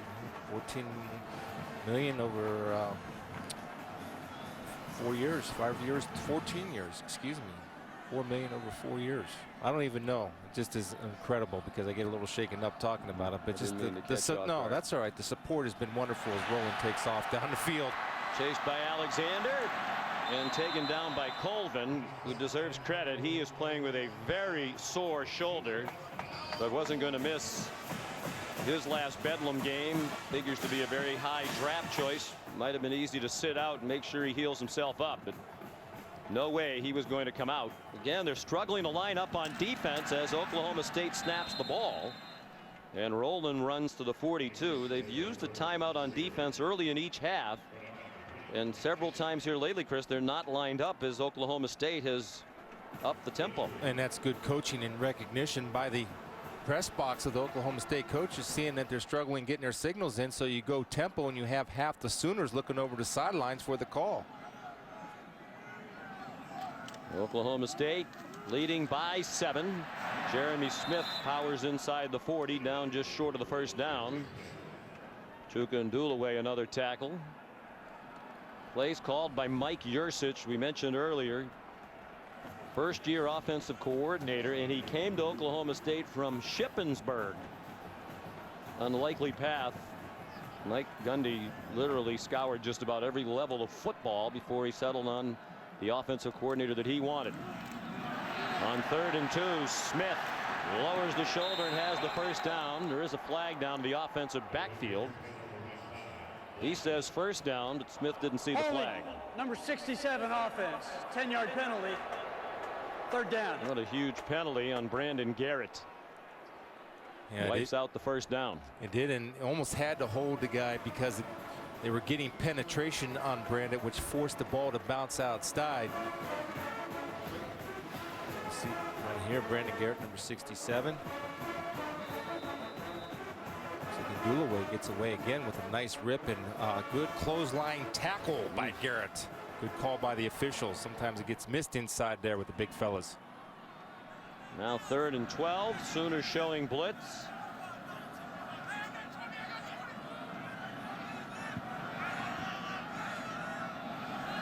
And they bring the blitz. Well picked up, and Chow's pass is incomplete. Josh Stewart in the crowd wanted a flag on Quentin Hayes, and there is no flag. Quentin Hayes was looking around to make sure there wasn't a flag. And it's a pretty good read, and give Quentin Hayes credit matching up against bigger receivers, smaller wide receivers, breaking on the football. Might have been there just a tad early, but it's a bang play. But another drop ball by an Oklahoma State wide receiver. That's a good receiving crew on this cold day. They haven't really made many plays, and Chelf's been off target from time to time as well. Smith's punt used the Balata ball, and it came all the way back near the 40. Thomas a little frisky there, diving on it. I think his teammate Caleb Gaston there told him just get away from the ball. It had already been touched by the Cowboys, it seemed. Tonight on ESPN, a spot in the Rose Bowl on the line. 7th-ranked Stanford takes on 11th-ranked Arizona State for the Pac-12 championship. Presented by Dr. Pepper. That's tonight at 7:45 Eastern time on ESPN. Also live on Watch ESPN. Stanford continuing its run of excellence under Jim Harbaugh, and now David Shaw, and Todd Graham, the Pac-12 Coach of the Year. Deservedly so. He's done a wonderful job turning that program around. Up-tempo against old school. Think Todd's going to stick around for a while there in the Valley of the Sun? I think he's happy there. He got a nice little bonus. My goodness, read about his bonuses in USA Today. Wow. Success has been rewarded. Thompson going deep again and has a man, and it's just too long for Sterling Shepard. Well, Sean, this is where you have to attack. Again, they're so good on defense and their safeties are solid, but they play up. Sterling Shepard beats low in coverage and the ball's just overthrown, but you'll come back to that because it's there and it's been there more than once this afternoon. Well, taking a couple of deep shots here in the third quarter with Kendall Thompson in the game. They have just 6 yards of offense in 8 plays, most of them with Thompson in there. Bell made a brief cameo. Brennan Clay carries for about 2. And the clock runs under 7 minutes left in the third quarter. Oklahoma State leading 17-10. If the Cowboys win, they clinch a tie for the Big 12 title, and they would wrap up the automatic BCS berth because they win the tiebreakers with either Baylor or Texas, who go head-to-head today. You know what? I like the decision staying with Kendall Thompson. Last third down, they brought Bell in the last series. Now you're going with Kendall Thompson. He's throwing a nice ball. He really is. He's in rhythm and he looks confident. 1 for 9 on third down. Each team has just 1 third down conversion. Certainly the cold has made it a little tougher in the passing game today. Thompson chased, hit as he throws. Lindell Johnson came on a safety blitz. Well timed by Glenn Spencer and well executed by this Cowboys defense. Yeah, they do a good job of playing man-to-man. Lindell Johnson's on what they call a green dog. When a running back blocks, he turns it into a blitzer. This way he cuts off any type of scramble lane that Kendall Thompson might have been entertaining. Josh Stewart back for the punt. Kendall Thompson just 1 for 6 passing for 1 yard. 7th punt by Barnett. It looks like they got a piece of it. It'll roll dead. Well, it was touched by the Sooners to the 25. They might bring it back for a yard. Zach Craig got a piece of that punt. Yes, he did. Good job avoiding the contact, although it wouldn't have been called because he did get a piece of it. Well, he was almost too close to him. Yeah. Had to slow down to avoid running by the punter. And Craig, backup defensive back, senior, playing in his last home game from Spring Branch, Texas. Mike Gundy's had great success recruiting in Texas. So many years as Oklahoma dominated this rivalry, they had the decided edge in talent. That is not the case anymore. Josh Stewart, the ball carrier. Matter of fact, Chris, I would say in this year's edition, these two teams, Oklahoma State's the team with more talent. Yeah, I agree with you on that, Sean. And 71 players from the state of Texas. So there's a pretty focused attention on that state. A lot of great football players in Texas.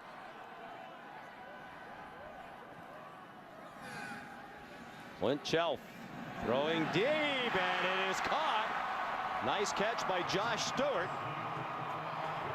That's the good news for Oklahoma State. The bad news, if he hits him in stride, he had a lot of running room as well. He was wide open. And this is one of the rare times that Oklahoma doesn't bring pressure, allowing Josh Stewart to come across the formation in a cleared out zone to make the catch. 21-yard gain, design run for Chelf.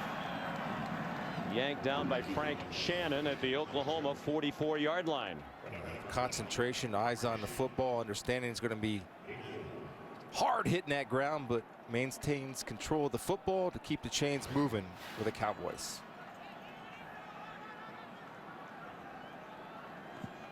Josh Stewart had a terrific career at Oklahoma State. Pump fake, deep throw, and it hung up too long. Charlie Moore open for a moment, but Gabe Lynn had time to get over there from his safety spot and break it up. Beautiful execution of cover 2 with your safety helping out the corner who gets beat on a double move. Gabe Lynn taking the proper angle to break it up. They felt like Sanchez was vulnerable to the double move. They hit the double move, but Gabe Lynn making a play covering the back of his corner, number 15, Zach Sanchez. Under 5 to go in the third quarter. 3rd down and 5. Cowboys at the Sooners 43. A blitz got picked up and the pass is intercepted. Chelf tried to force it in to Stewart, and Julian Wilson stepped right in front of it. First turnover of the ball game by the Cowboys, and the first interception of the year for Julian Wilson. Just a great patience right here by Julian Wilson. Josh Stewart came out, Sean, throwing a lot of shoulder fakes. Julian Wilson stayed patient in his coverage, read the quarterback's eyes. A beautiful break on the football to create a play for the Sooner defense to help the Sooner offense.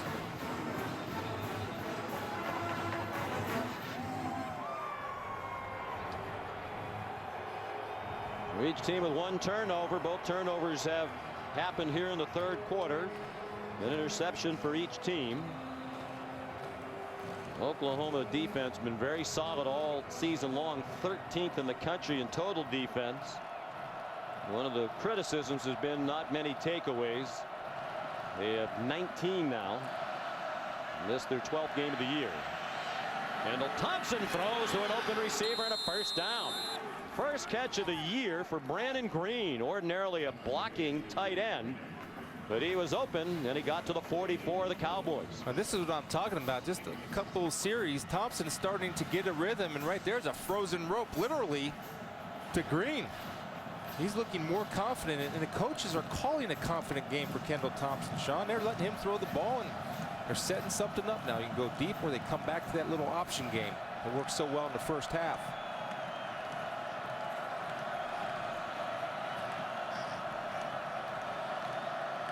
First and 10, first down of the half for Oklahoma.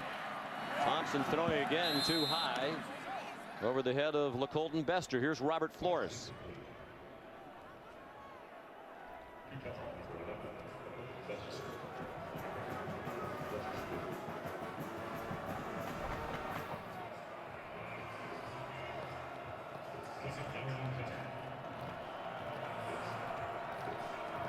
Well, apparently problem with our connection to Robert. He works from his palatial studios. We'll try to reconnect with Row Flow.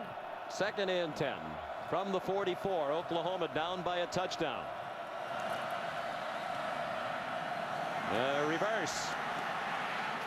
Jalen Saunders picks up blocks. One man to beat. Gilbert slowed him down long enough to bring some help. First and goal, Oklahoma. Into the bag of tricks, and it pays off beautifully. Well, not only a reverse, but the old double reverse. And watch Thompson. He says, I'm going to help this team any way I can, either throwing, running, or catching a block and getting in the way. And an outstanding job by Justin Gilbert downfield here, saving the play as he beats Eichert, the very talented center, to save the touchdown.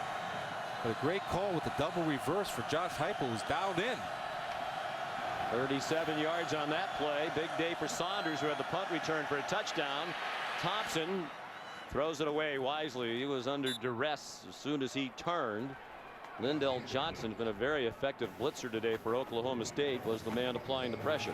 And disciplined in their routes. That was man coverage. They tried to run a bootleg, but Oklahoma State all year has been disciplined in playing their assignments and not trying to do somebody else's job, but doing their job. And when you do that, good things happen like it did on that play. 3.5 to go, third quarter.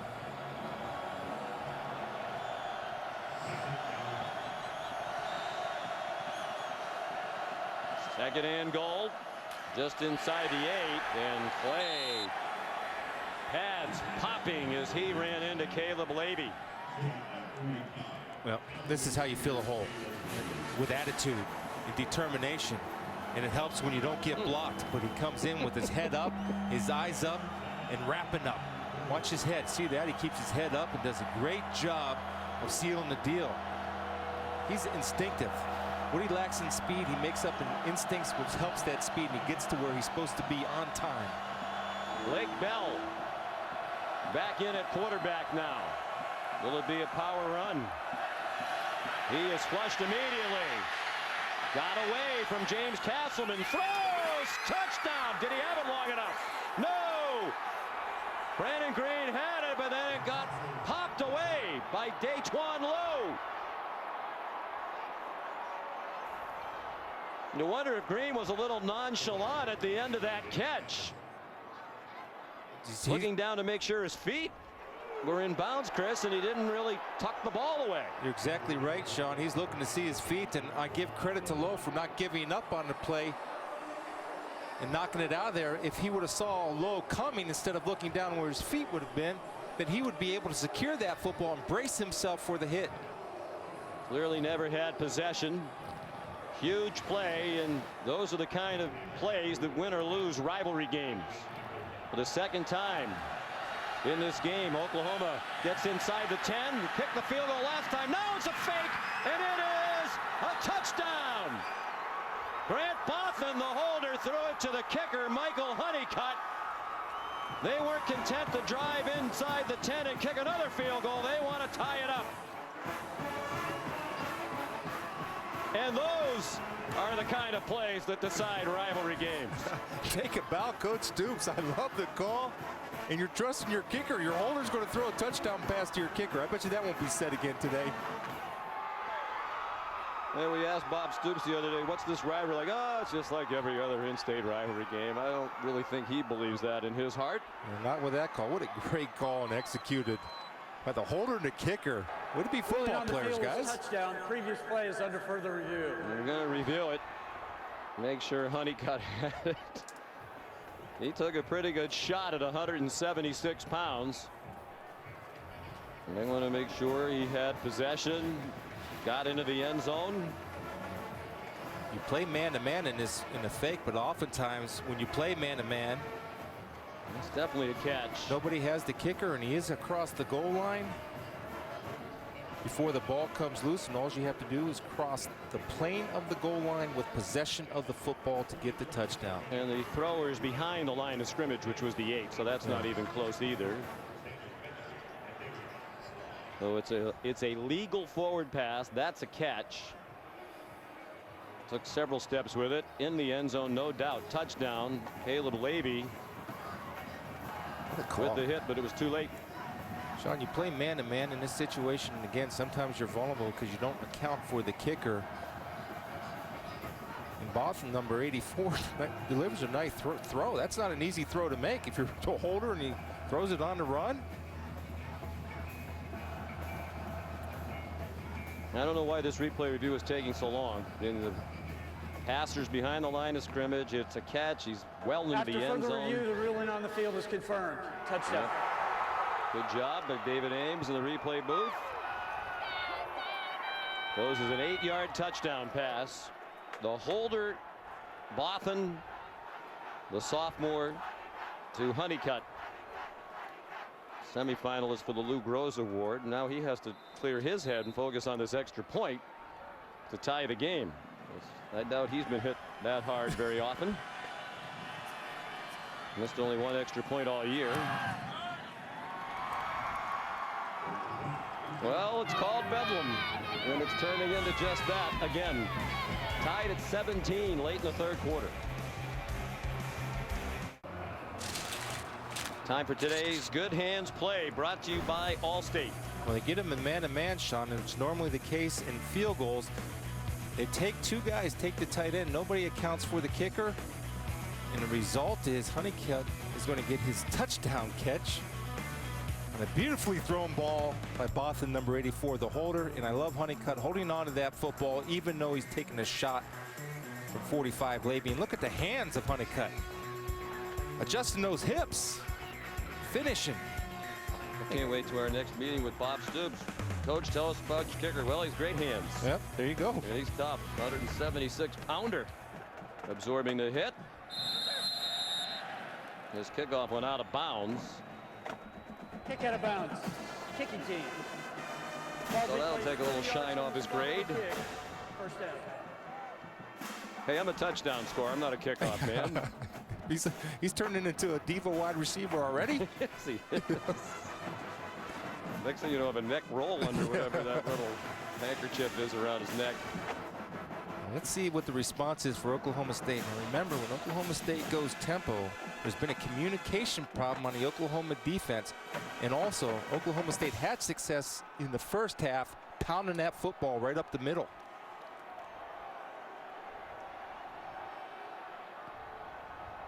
Clint Chelf handed it off. Jeremy Smith a yard, and that's all. Ran into Eric Stryker,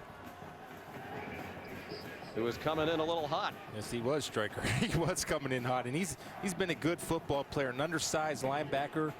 They use him as a Mike linebacker. They use him as a pass rusher. This makes plays for Coach Stoops.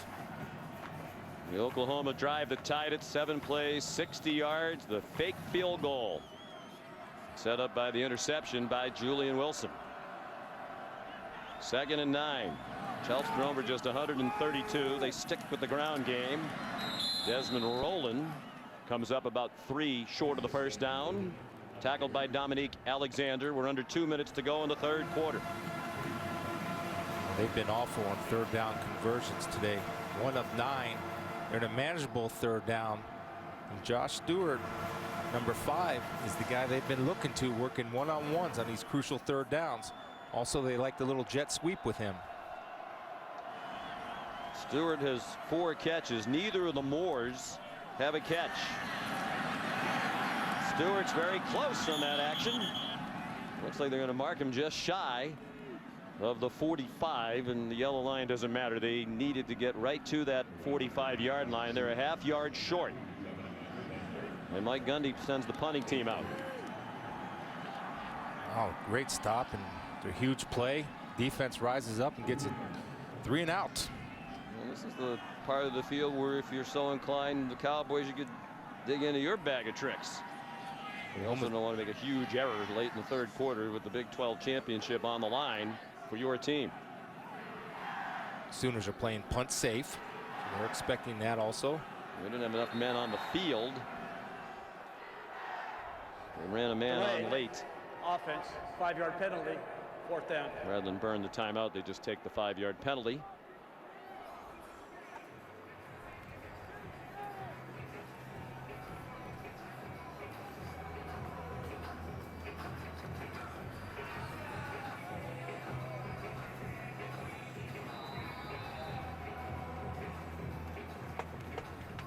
Kendall Thompson and the Sooners have not led.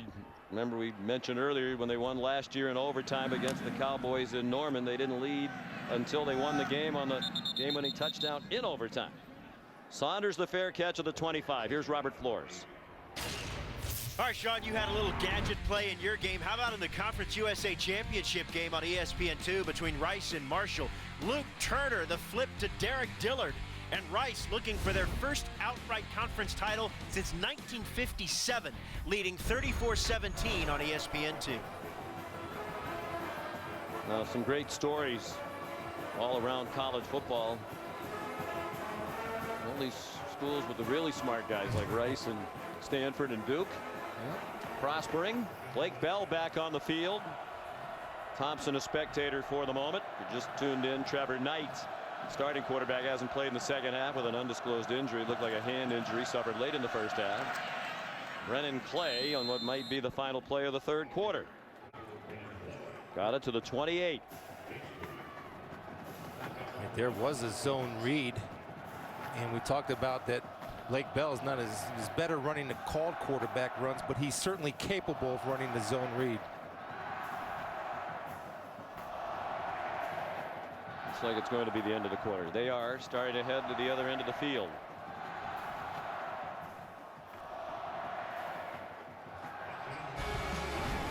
Well, they've had so many classics over the years, and this one shaping up as another. Julian Wilson, the interception, led to the trick play that has Oklahoma even once again. It's Bedlam.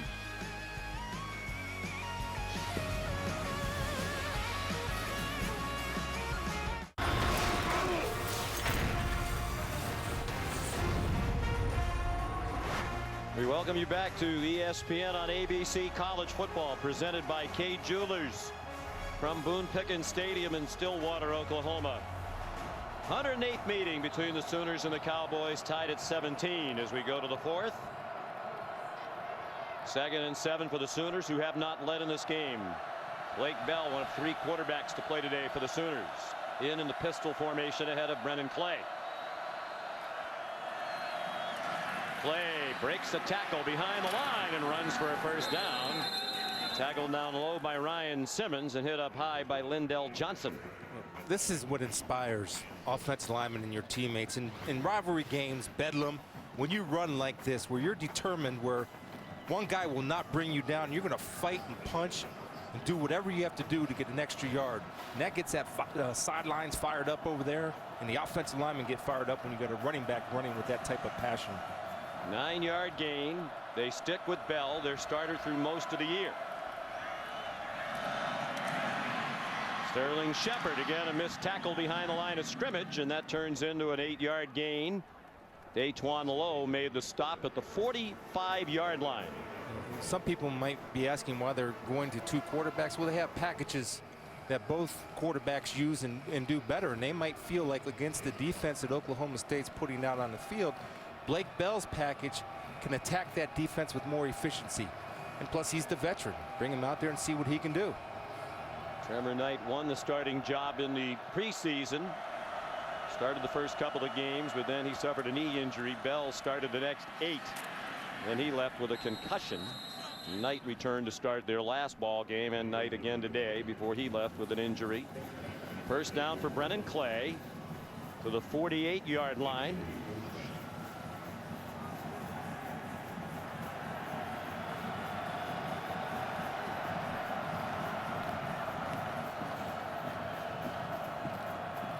Clay a hard-earned 61 yards rushing on 17 carries. Blake Bell, the quarterback, a junior from Wichita. They come on a blitz. He throws off his back foot, up for grabs, and a flag thrown. Daquan Lowe yanks Sterling Shepard down. And some woofing after the play. It's a nice call with the play action set up, and Lowe was beat deep.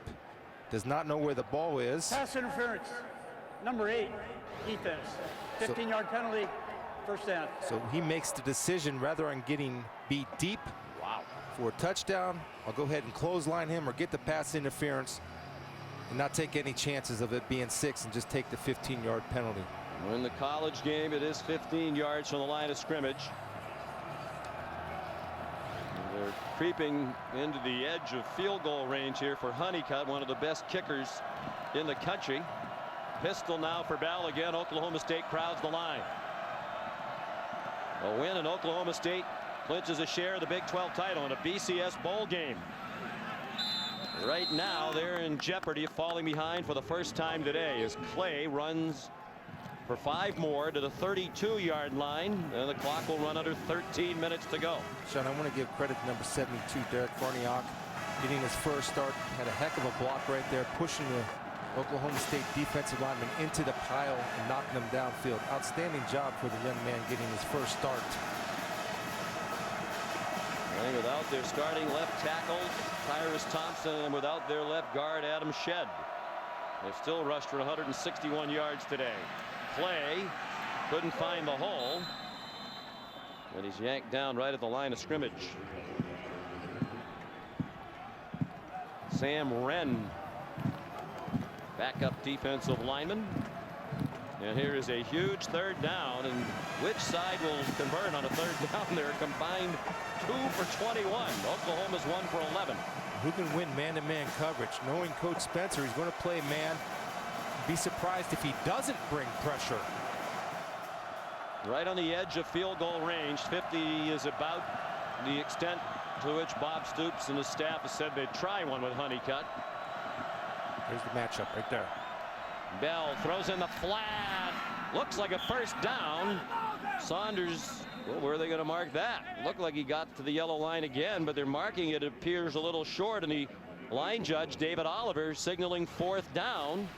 Oh, well, we circled that. That's the matchup. Why? Because Lowe was playing way off, and you have 5 yards to go, and you got a safety playing 12 yards off. That's where I'm going with the football. He just cut his route a tad short. Well, they're in field goal range for sure, but Bob Stoops on 4th down and inches is going to go for it, and you wonder if there's going to be another replay review. The ball was short of the line to gain. Previous play is under further review.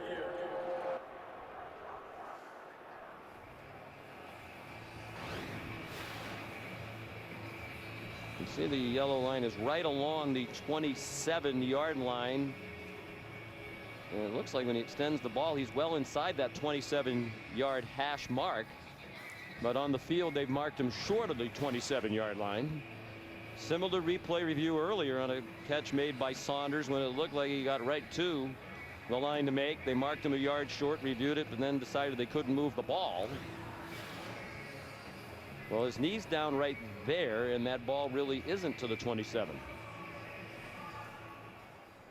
Yeah, then the ball. After further review, the ruling on the field stands. And again, so hard when you're trying to judge where the ball was when the knee was down. Unless it's conclusive in that instance, they're just going to stick with the call on the field just about every time. So with one of the best kickers in school history, Honeycutt within his range. Bob Stoops on this bitterly cold day going to go for the first down.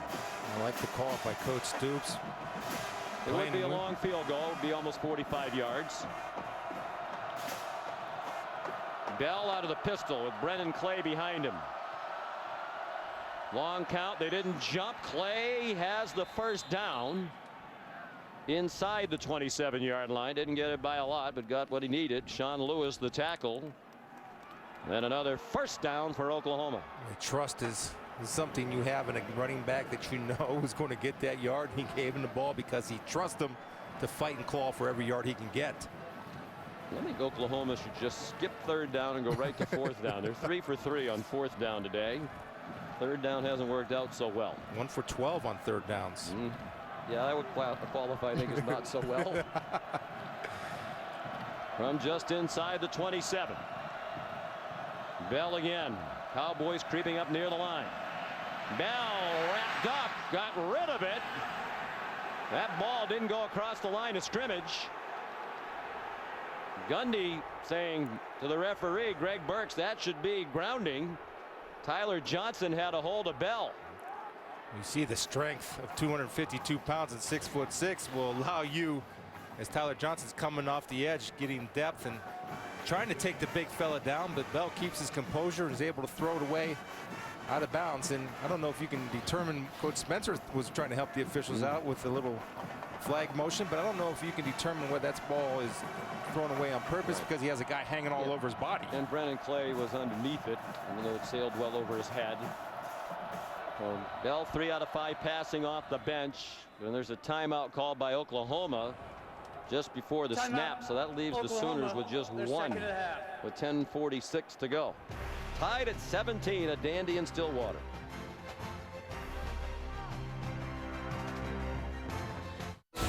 This telecast is available in high definition. Brought to you by Vizio. Oklahoma State tied at 17 in the fourth quarter. So much at stake. Oklahoma with a win clinches a share of the Big 12 championship with the winner of the Texas Baylor game, and the Cowboys with a win would wrap up a BCS bowl bid. But if they lose, the winner of that Baylor Texas game wins the Big 12 outright. A lot of Bears and Longhorn fans cheering for these Sooners. Sean Lewis made the tackle on Brennan Clay, who's down 2 yards short of a first down. Case McCoy, the Texas quarterback, said during the week, I'm going to cheer for Oklahoma, even though that makes me sick to my stomach.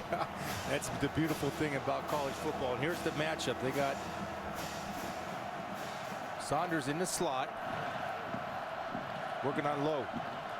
Blake Bell on third down and 6. 1 for 12 on third down. Comfortably in field goal range now. They want a touchdown, obviously. Bell throws the quick slant, incomplete, intended for Shepard.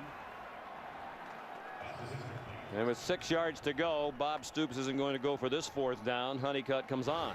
Tyler Patman, the transfer from Kansas, does a good job of playing that slant route and arriving and making the cut at the same time the wide receiver makes the cut. Not a bad decision for Bell to overthrow that ball.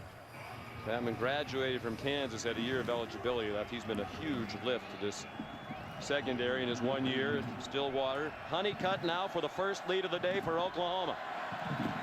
39-yard try, and that is right down the middle. With 10:01 to go, Oklahoma leads the Cowboys by 3. ABC College Football, presented by Kay Jewelers. Kay Jewelers, the #1 jewelry store in America. Every kiss begins with Kay. Hyundai, make the holidays shine even brighter. Now during Hyundai holidays. And the new windows.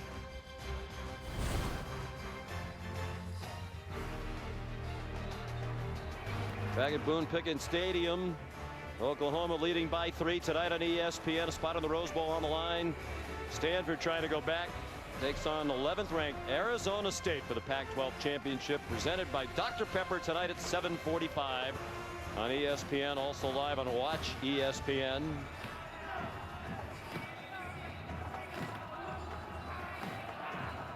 Michael Honeycutt, one of the stars of the day, kicks off.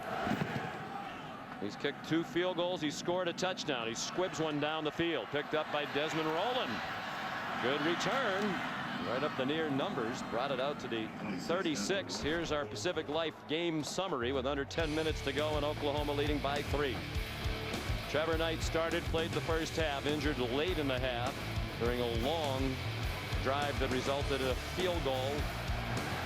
They trailed at the half. Actually tied at 10 at the half. Kendall Thompson off the bench threw an interception.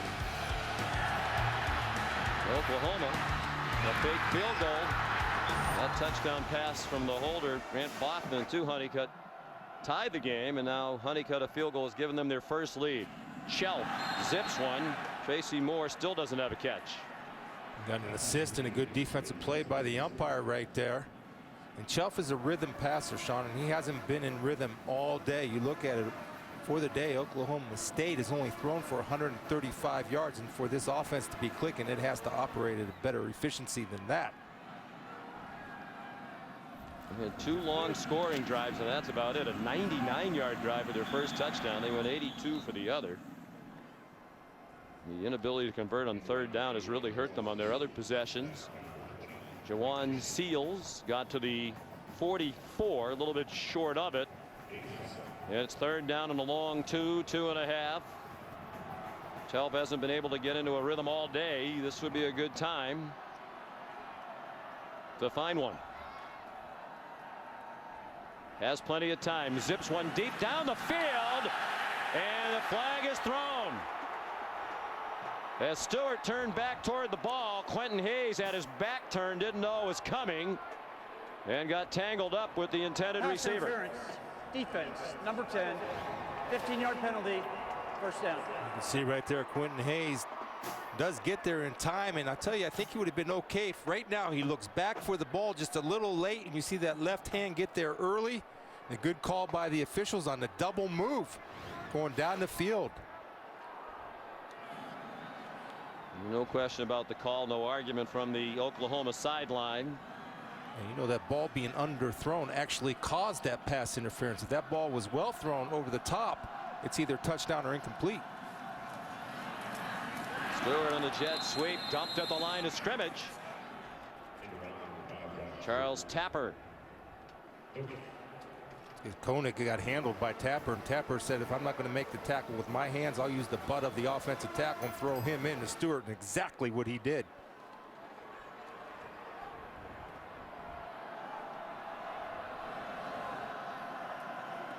Quiet here now, anxiety. Fans came here with the Cowboys favored by 10, expecting to celebrate their second Big 12 championship in 3 years. It might happen, but they're going to have to rally. Shelf pulled it down. Took a pretty good hit as he got to the 38. Tapper not appropriately named there. That was more than a tap. Yeah, he's a good football player. And a good decision by Shelf. They tried to run an option look and hit something deep off the play action. Nothing open, and Shelf does a good job. What I like, he covered the ball with both hands when he saw the contact coming. 3rd down and 5, not in field goal range. Perhaps 4 down territory inside the 40-yard line. Sooners crowd the line. They bring a blitz. Shelf throws single coverage and incomplete for Charlie Moore. Didn't look like he would have had a chance to catch it in bounds. Moore was hoping to take advantage of the freshman Zach Sanchez today, but he hasn't had a catch Boy, that would have been inbounds. Yes, it would have, and that's a drop, and that's a blown opportunity for Oklahoma State. And you hit on it earlier. If you want to win rivalry games, you make a play when you have an opportunity to make a play. If you don't, you can cost your team, and that's a big play. Now, don't forget, Charlie Moore also had the holding call on the first play of the game, and Roland went the distance. 2 missed opportunities for Charlie. Tip Smith on the punt. They're positioned to down it, and they do. Oklahoma down 2 of their punts at the 1-yard line, and now the favor is returned. Stanvon Taylor well positioned. 37-yard punt.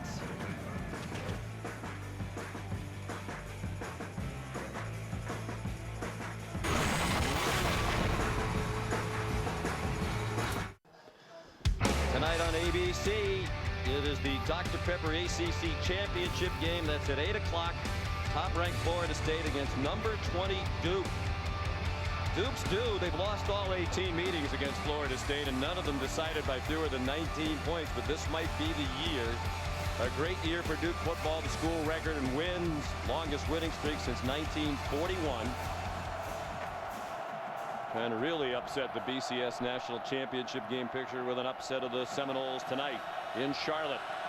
From their own 1-yard line, leading by 3, 8 minutes to go. Oklahoma. Clay got driven back into the end zone, but he made it to the 1 before he ran headlong into Caleb Levy. Well, this is the second time this happened where he comes unblocked. And watch this, on contact, he does not go to his knees, and he brings his feet on contact, and he wraps up. But I got to tell you, got to get over to the chalkboard and say, it's probably pretty wise to block the middle linebacker on a run up the middle. And Caleb's smart enough and just really a good solid tackler and an outstanding college linebacker. I don't know if he'll have a future in the NFL, but he certainly has made his mark in college football. Credited with 5 tackles. Certainly seems that he's been in more than that. He's forced a fumble. Bell, trouble with the snap, got it back. Anxious moment for Bell and the Sooners, and now a man wide open. Sterling Shepard, look out from behind. Daquan Lowe trying to strip it. Shepard down in Oklahoma State territory at the 42-yard line. And Sean, they're going to get a flag because the official tripped over an Oklahoma State assistant coach. So you'll see that coming. Oh, no, Oklahoma assistant coach, excuse me. Well, I want to correct what I said on the down punt. It was Ashton Lampkin, number 6 for Oklahoma State, who downed it. They inadvertently credited to a Oklahoma number 6. This just reminds me of the Mike Tomlin incident when the coaches get excited. There is no foul for sideline interference.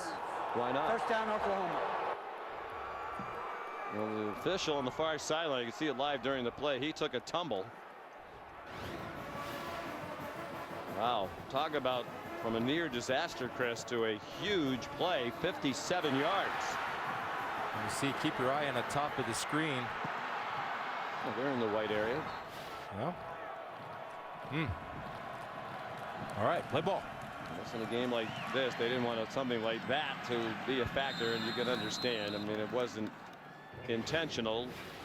They were trying to back up and get out of the way, but Eugene Hall, the side judge, still hit the deck. He threw that flag quick too when he hit the deck, and he was in the white. And you know, it's probably all in all a good no call in this type of situation. I guess enforce the letter of the law, you call it. But I think in this game, in this situation, they weren't trying to trip him. Well, Mike Tomlin, you could certainly argue that he was trying to get in the way, despite his claims to the contrary. Only he knows for sure. Brennan Clay on 2nd and 10. Upended Ryan Simmons, and really, Chris, a point in the game with 6 minutes to go. This Cowboy defense, if they want to win a conference title, likely has to rise up. Oklahoma, at the very least, not far from field goal range. Be interesting here. I would play it safe if I'm Coach Stoops. I don't want to throw anything in the middle of the field. I want to go ahead and make sure I at least have the opportunity to punt for good field position. Blake Bell. They only have one timeout left. Both sides trying to change the call. Only a 3-man rush. It's a screen to Bester, weaving his way through traffic and down short of the first down. and likely short of field goal range as well. Down at the 36-yard line. Tyler Johnson made the tackle, and a big decision here for Bob Stoops. It's a long way to go, about 4 yards on 4th down, so he's going to try to pin them in very deep and lean on that defense with under 5 minutes to go. Now, that was a safe call and the right call by Coach Stoops, and Oklahoma State had the right defense dropping 8 so they could rally to the football on the jet screen. And Josh Stewart, dangerous return man, but you'd have to think here they won't give him a chance to return it. Jed Barnett already has had 2 punts down at the 1. And they take the delay of game penalty. And make it a little bit easier for him. Doesn't have to take quite as much off it to keep it out of the end zone. And while we're talking about good special teams play, number 7, Trey Franks, you see him out here in the corner, has done a good job of downing that ball, knowing where he is on the field. 10 men up for the Cowboys. They came after it. Got a piece of one earlier. Tumbling kick. Stewart got away from it. And that one's going to roll dead at the 11-yard line.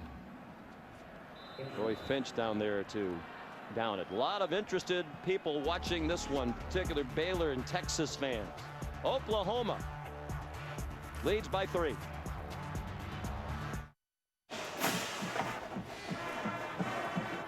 Here's this week's BCS standings brought to you by Vizio, Florida State and Ohio State.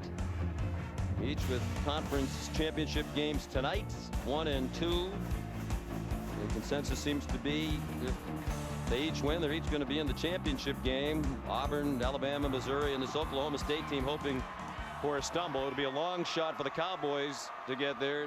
Not going to happen at all unless they win, and they're really up against it now. 4:27 to go. Down by 3. They start from their 11. And the pass caught by Josh Stewart.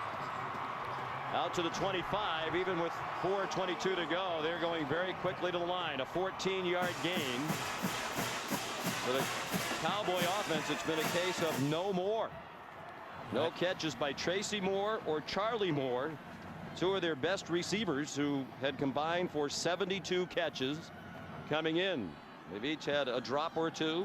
Charlie Moore had a key holding penalty on the first play of the game. Chalf throws a wobbler, and that time Charlie Moore hangs on. He hangs on by taking a shot too, Sean. Number 9, Gabe Lynn's going to come in here and give him a pop, and Charlie Moore secures the football, makes a tough catch over the middle for the Cowboy offense. 27-yard gain. Chalf comes out slinging.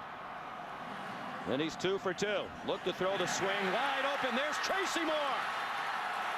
Well, neither Moore had a catch. Now they're both involved, and they're in field goal range with 3.5 to go.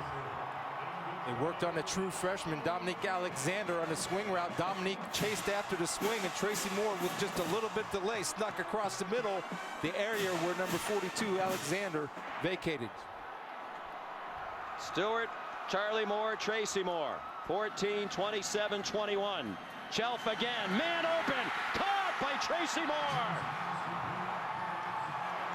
First and goal at the 5-yard line. The fans want more, and you can see Chalf. When he's in rhythm, he's on target. And right now, he's in great rhythm. 23-yard gain. Struggled to pass all day long, and now they can't miss. So quickly from their own 11 to the Oklahoma 5. Trying to reclaim the lead. Roland up the middle. Pulled down by Quincy Russell with help from Dominique Alexander. All 3 timeouts left for Oklahoma State. Just 1 left for Oklahoma. And the clock goes under 3 minutes to go. Yeah, you might want to slow the tempo down here, and it's not a bad idea to use as much clock as you can and still run the offense and the plays that you want to play. You just want to take away the opportunity for the Sooner offense when they get the ball back. 2nd and goal. From the 3. 2.5 minutes to go. Conference title on the line for the Cowboys. Rolling down to the goal line. Marked short. He hit and bounced. Frank Shannon credited with the tackle, a half-yard short of the goal line. Well, the Sooners had one goal line stop in the second quarter. They're going to have a chance to have another goal line stop right here. Well, they held in the second quarter with 7-7. Looked like a good spot. Yes, sir. Knee was down, and then he lunged forward just inside the 1. Third down and goal. Under 2 minutes to go.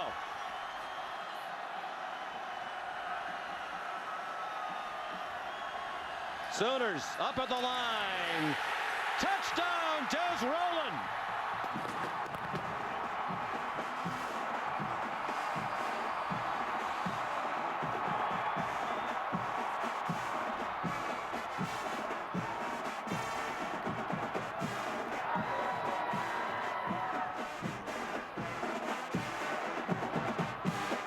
The rivalry is called Bedlam, and this place is Bedlam. The Cowboys perhaps a minute 46 away from a Big 12 title. Huge extra point. The 4-point lead means that a field goal on the next possession does Oklahoma no good. Ben Grogan, the true freshman, puts Oklahoma State on top by 4.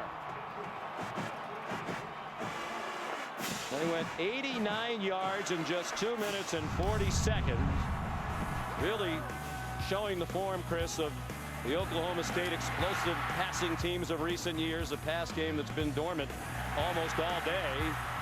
And the Moors, Charlie and Tracy, out of the witness protection program on that drive. Well, they made big plays with their team, and the whole key was Clint Chelf getting in rhythm, and by going up tempo and getting him in rhythm, really helped this offense play to its full potential, and they started attacking downfield. And Charlie Moore made a great play in that in route. Sean, he came back for the football, understanding that he was going to take a shot from Gabe Lynn, but he made the play when the play needed to be made. That's what seniors do in rivalry games.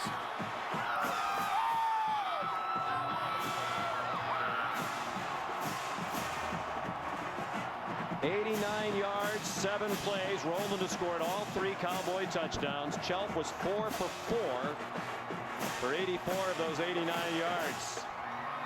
Plenty of time here if you're the Sooner offense. You got a veteran that's played a lot. Blake Just Bell. the 1 timeout left. That hurts. They had to use one on defense very early in the half. Kip Smith. Short kickoff. Caught on the run by Brennan Clay. And then he's taken down at the 34-yard line. Dion Amade, special teams tackle. Tomorrow night on ESPN, don't miss the bowl selection show. We'll unveil all of the matchups for the bowl season. The experts will preview most anticipated games, reaction from head coaches and players as the games are revealed. It's the bowl selection show tomorrow night at 9 on ESPN, also live on Watch ESPN. Will the Cowboys be going to the Fiesta Bowl? That question will be answered in 1 minute and 41 seconds. It'll be interesting to see what Glenn Spencer, the defensive coordinator for the Cowboys, decides to do. Keep the pressure or play a little safe so nothing gets behind. Blake Bell, they set up a screen. Sterling Shepard going to be spotted down just short of the first down at the 43. It's a 9-yard gain, under 1.5 minutes to go. Zach Craig made the tackle. It's amazing how the passing game has just gotten involved in this football game out of the blue. Bell 6 out of 9 off the bench. They rush 3. Bell throws, caught at the Oklahoma State 40-yard line. Shepard again. They'll mark it at the 39. Daquan Lowe the tackle, 18 yards. Back come the Sooners. A confident throw, Sean. Thrown to a spot, trusting that his receiver would be there, and he was. Bell throws over the middle, too far out in front of his intended target, Jalen Saunders. There is a flag down.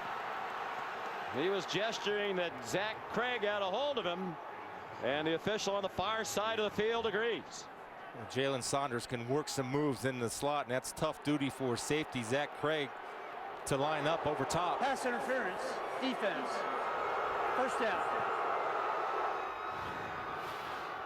Right here. Now watch this move. This is tough duty for Craig, understanding where his help is See that little shake? He gets inside, and Craig is probably wise to hold on that because he's got clear sailing to the safeties if he doesn't get the pool.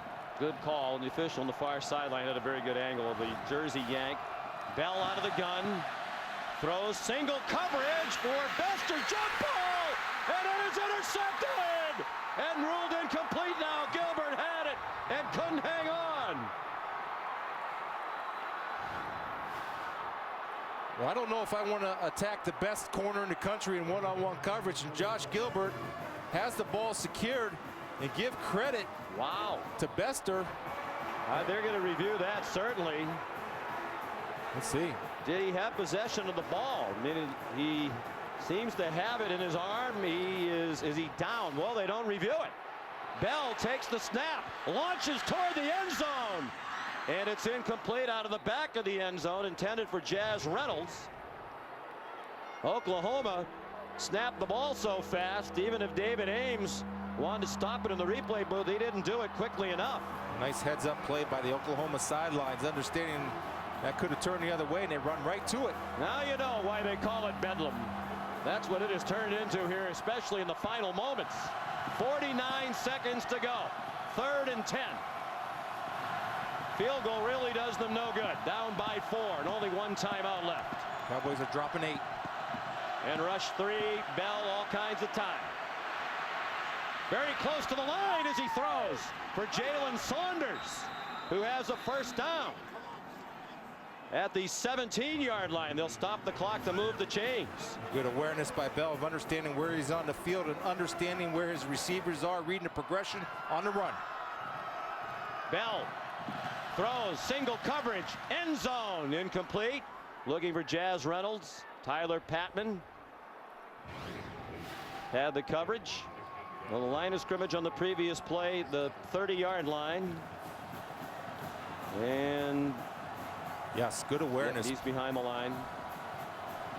Good awareness by Bell where he is, and awareness of where his receivers are on the field. Dangerous throw across his body, but it worked out. 2nd and 10. They have the 1 timeout to go. Just inside the 18-yard line. Bell pressured, even with the soft rush, out in the flat place to get out of bounds. Gets the first down, then goes out of bounds. 1st and goal. They're going to mark it at the 7-yard line. And now plenty of time. Nice job of avoiding the tackle. Joe Mitchell getting extra yards and the awareness to get out of bounds. Mike Gundy all the way down near the 10-yard line to call a timeout with his defense on its heels. How about the response from both offenses? Answering each challenge with their own. And right here, Sean, this is a good awareness by Brennan Clay. And Mitchell, if he gets him on the ground, that clock is running. But Clay has the awareness to break the tackle and fight for the extra yards and get out of bounds. It's good awareness if Mitchell doesn't tackle him in bounds. But he made the play. And let's go back to the near interception by Gilbert. Looked to us live like he had it. They never did stop the game to review it because the Sooners snapped the ball so quickly. See where he comes back down. Well, there. It's when he hits the ground, though, that it pops out. And in my opinion, it's a good call. Yep. Tough call, good call. Incompleted. Bang, bang. Play defense. 1st and goal from the 7. Bell, a threat to run, particularly with a timeout left. He throws far corner of the end zone. Saunders again. Touchdown.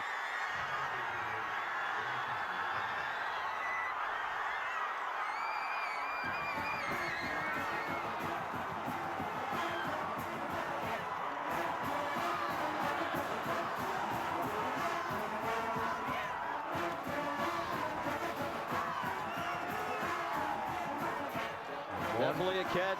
Both feet in bounds. Possession the whole way. Saunders, who helped turn the game for Oklahoma last year with a punt return for a score, returned another punt for a score today, and now has the go-ahead touchdown with 19 seconds to go. Honeycutt's extra point makes it a 3-point game. Oklahoma State on the wrong end of this rivalry so often over the years, and today a comfortable favorite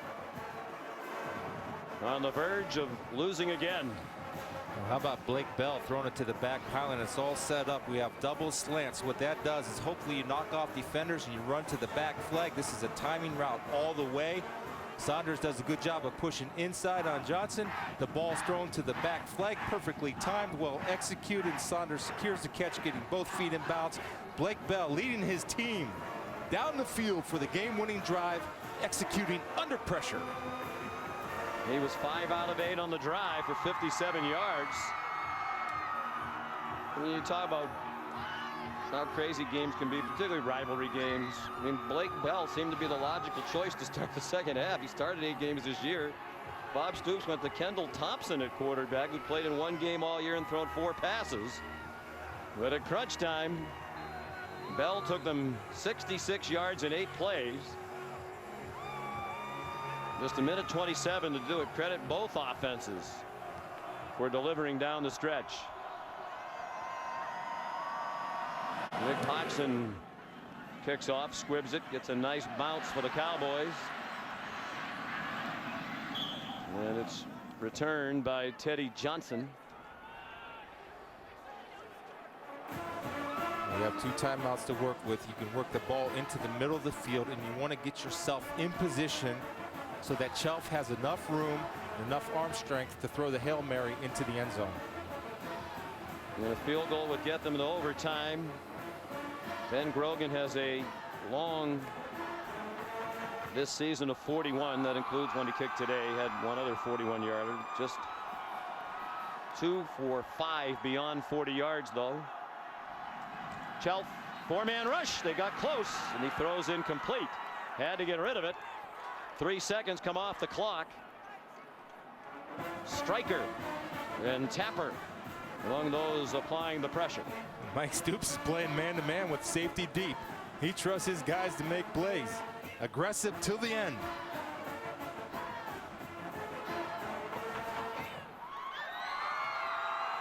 Three wide receivers to the left of Clint Chelf. 4-man rush, and again he's pressured.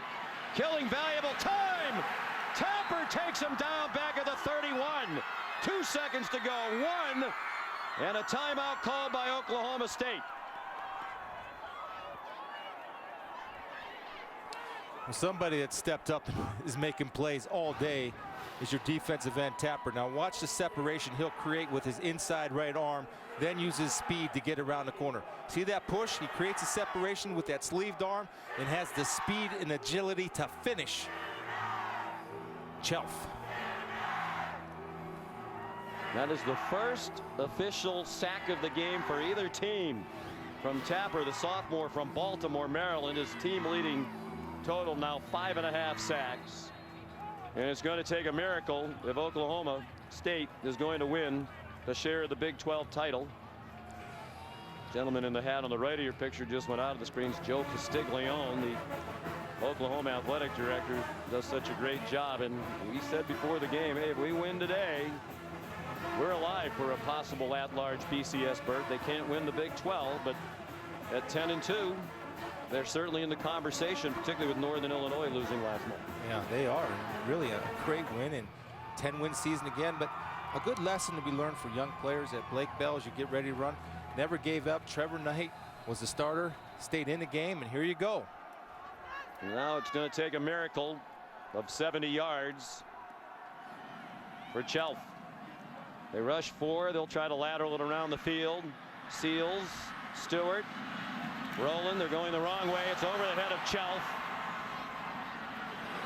And it is run into the end zone by Eric Stryker for a touchdown on the last play of this Bedlam game that lived up to its name. Oklahoma upsets Oklahoma State.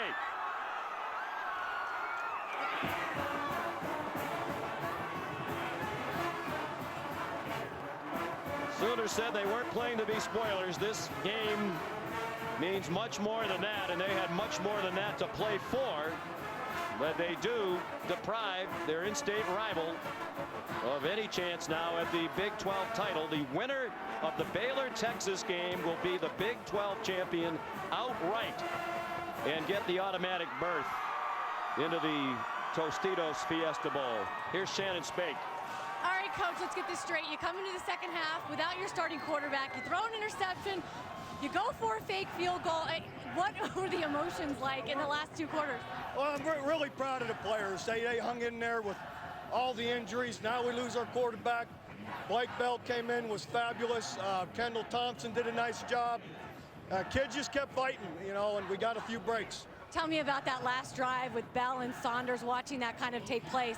Well, you know, Jalen can make people miss him. He's hard to cover, and Blake throws a good ball. He stayed in there, was ready to play, and he made some big plays down the stretch. The decision to stick with Thompson despite the interception instead of going straight to Blake Bell, why did you guys make that? Well, our game plan coming in was a lot of the zone read, a lot of the option game with the quarterback running, and Kendall does that, you know, pretty well as well.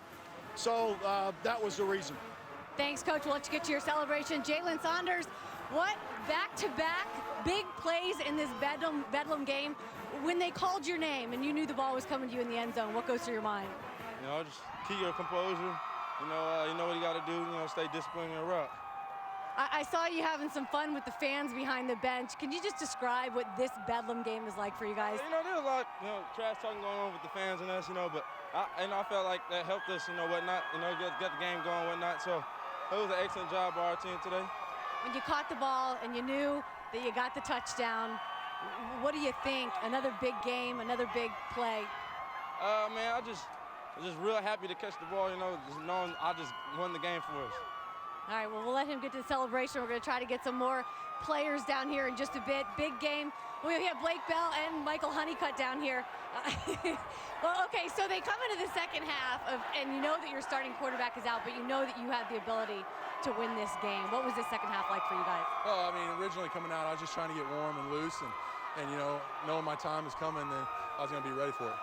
What did you see on the game-winning touchdown that you knew that was going to work for you guys? Well, I just saw Jalen one-on-one with that guy, and he had a great route, and I put it out there for him. He did a great job catching it. Were there any doubts, just considering the fact that you hadn't played the first half, and I saw you trying to get warmed up on the sideline for a while? Well, yeah, I was just getting warm was a big deal, and other than that, I was just excited to be out there and help my team win. All right, Michael Honeycutt, the kicker who made the touchdown. First of all, I got to ask you about getting tackled by Caleb Levy. That was a big hit you took there. Most guys wouldn't be able to recover. Yeah, it was a big hit, but I'm just glad I got a touchdown, and I'm just glad I got the win today. So they give you the call, and they tell you that it's going to go to you, and you're going to have to run it in. What do you think? I'm excited. Big game, third quarter, it's down a couple points. Good to get a score and get the momentum back. What does it mean to be part of this Bedlam rivalry and now to go down as a kicker who made a touchdown in this Bedlam rivalry? Oh, it's awesome. I'm really glad to get a touchdown in this rivalry game. I'm glad I got the win for all our seniors today. They deserved it. Thank you very much. You guys go enjoy this celebration. What a day here at Bedlam. A very cold day and a very great football game. It was a classic, befitting a rivalry of this magnitude and this history. And the history dramatically in favor of Oklahoma delivers a punishing blow to Oklahoma State. Be sure to tune in to ABC tonight, 8 Eastern, the Dr. Pepper ACC Championship game, number 1 Florida State and number 20 Duke. That's tonight on ABC. Now for Shannon and Chris, Sean McDonough. So long. Let's head to the studio for the post-game report. Thanks a lot. John Saunders alongside of Jesse Palmer. Notice how the kicker was taking credit. I won it for our team. That's about a $6 million loss, perhaps, for Oklahoma State. And what a way to lose it. John, it's what you love about rivalry games. We've seen this all last week and last weekend. You saw it again today. The underdog always playing up. Oklahoma made the plays they had to make in critical junctures to win this football game. You take a punt to the house, you get a goal line stand on defense. Bob Stoops was gutsy, 3 for 3 on 4th down on offense. They fake a field goal, score a touchdown. You lose your quarterback at the end of the first half. Blake Bell's unbelievable with poise at the end of this game, and the defense stepped up, give up some rushing yards, but really it was a big-time performance. And now the Big 12 and the BCS turns upside down again. The winner of Texas Baylor wins the conference outright and goes to the Fiesta Bowl. Do you think that Ward has made it to the sidelines right now? Sure, the coaches know, right? They've talked from the booth down to the coaches saying, if we win this game now, because that game is underway right now. The sense of urgency goes way up for both of these teams. And previewing that football game, it's going to come down, I think, to which defense plays the best. It's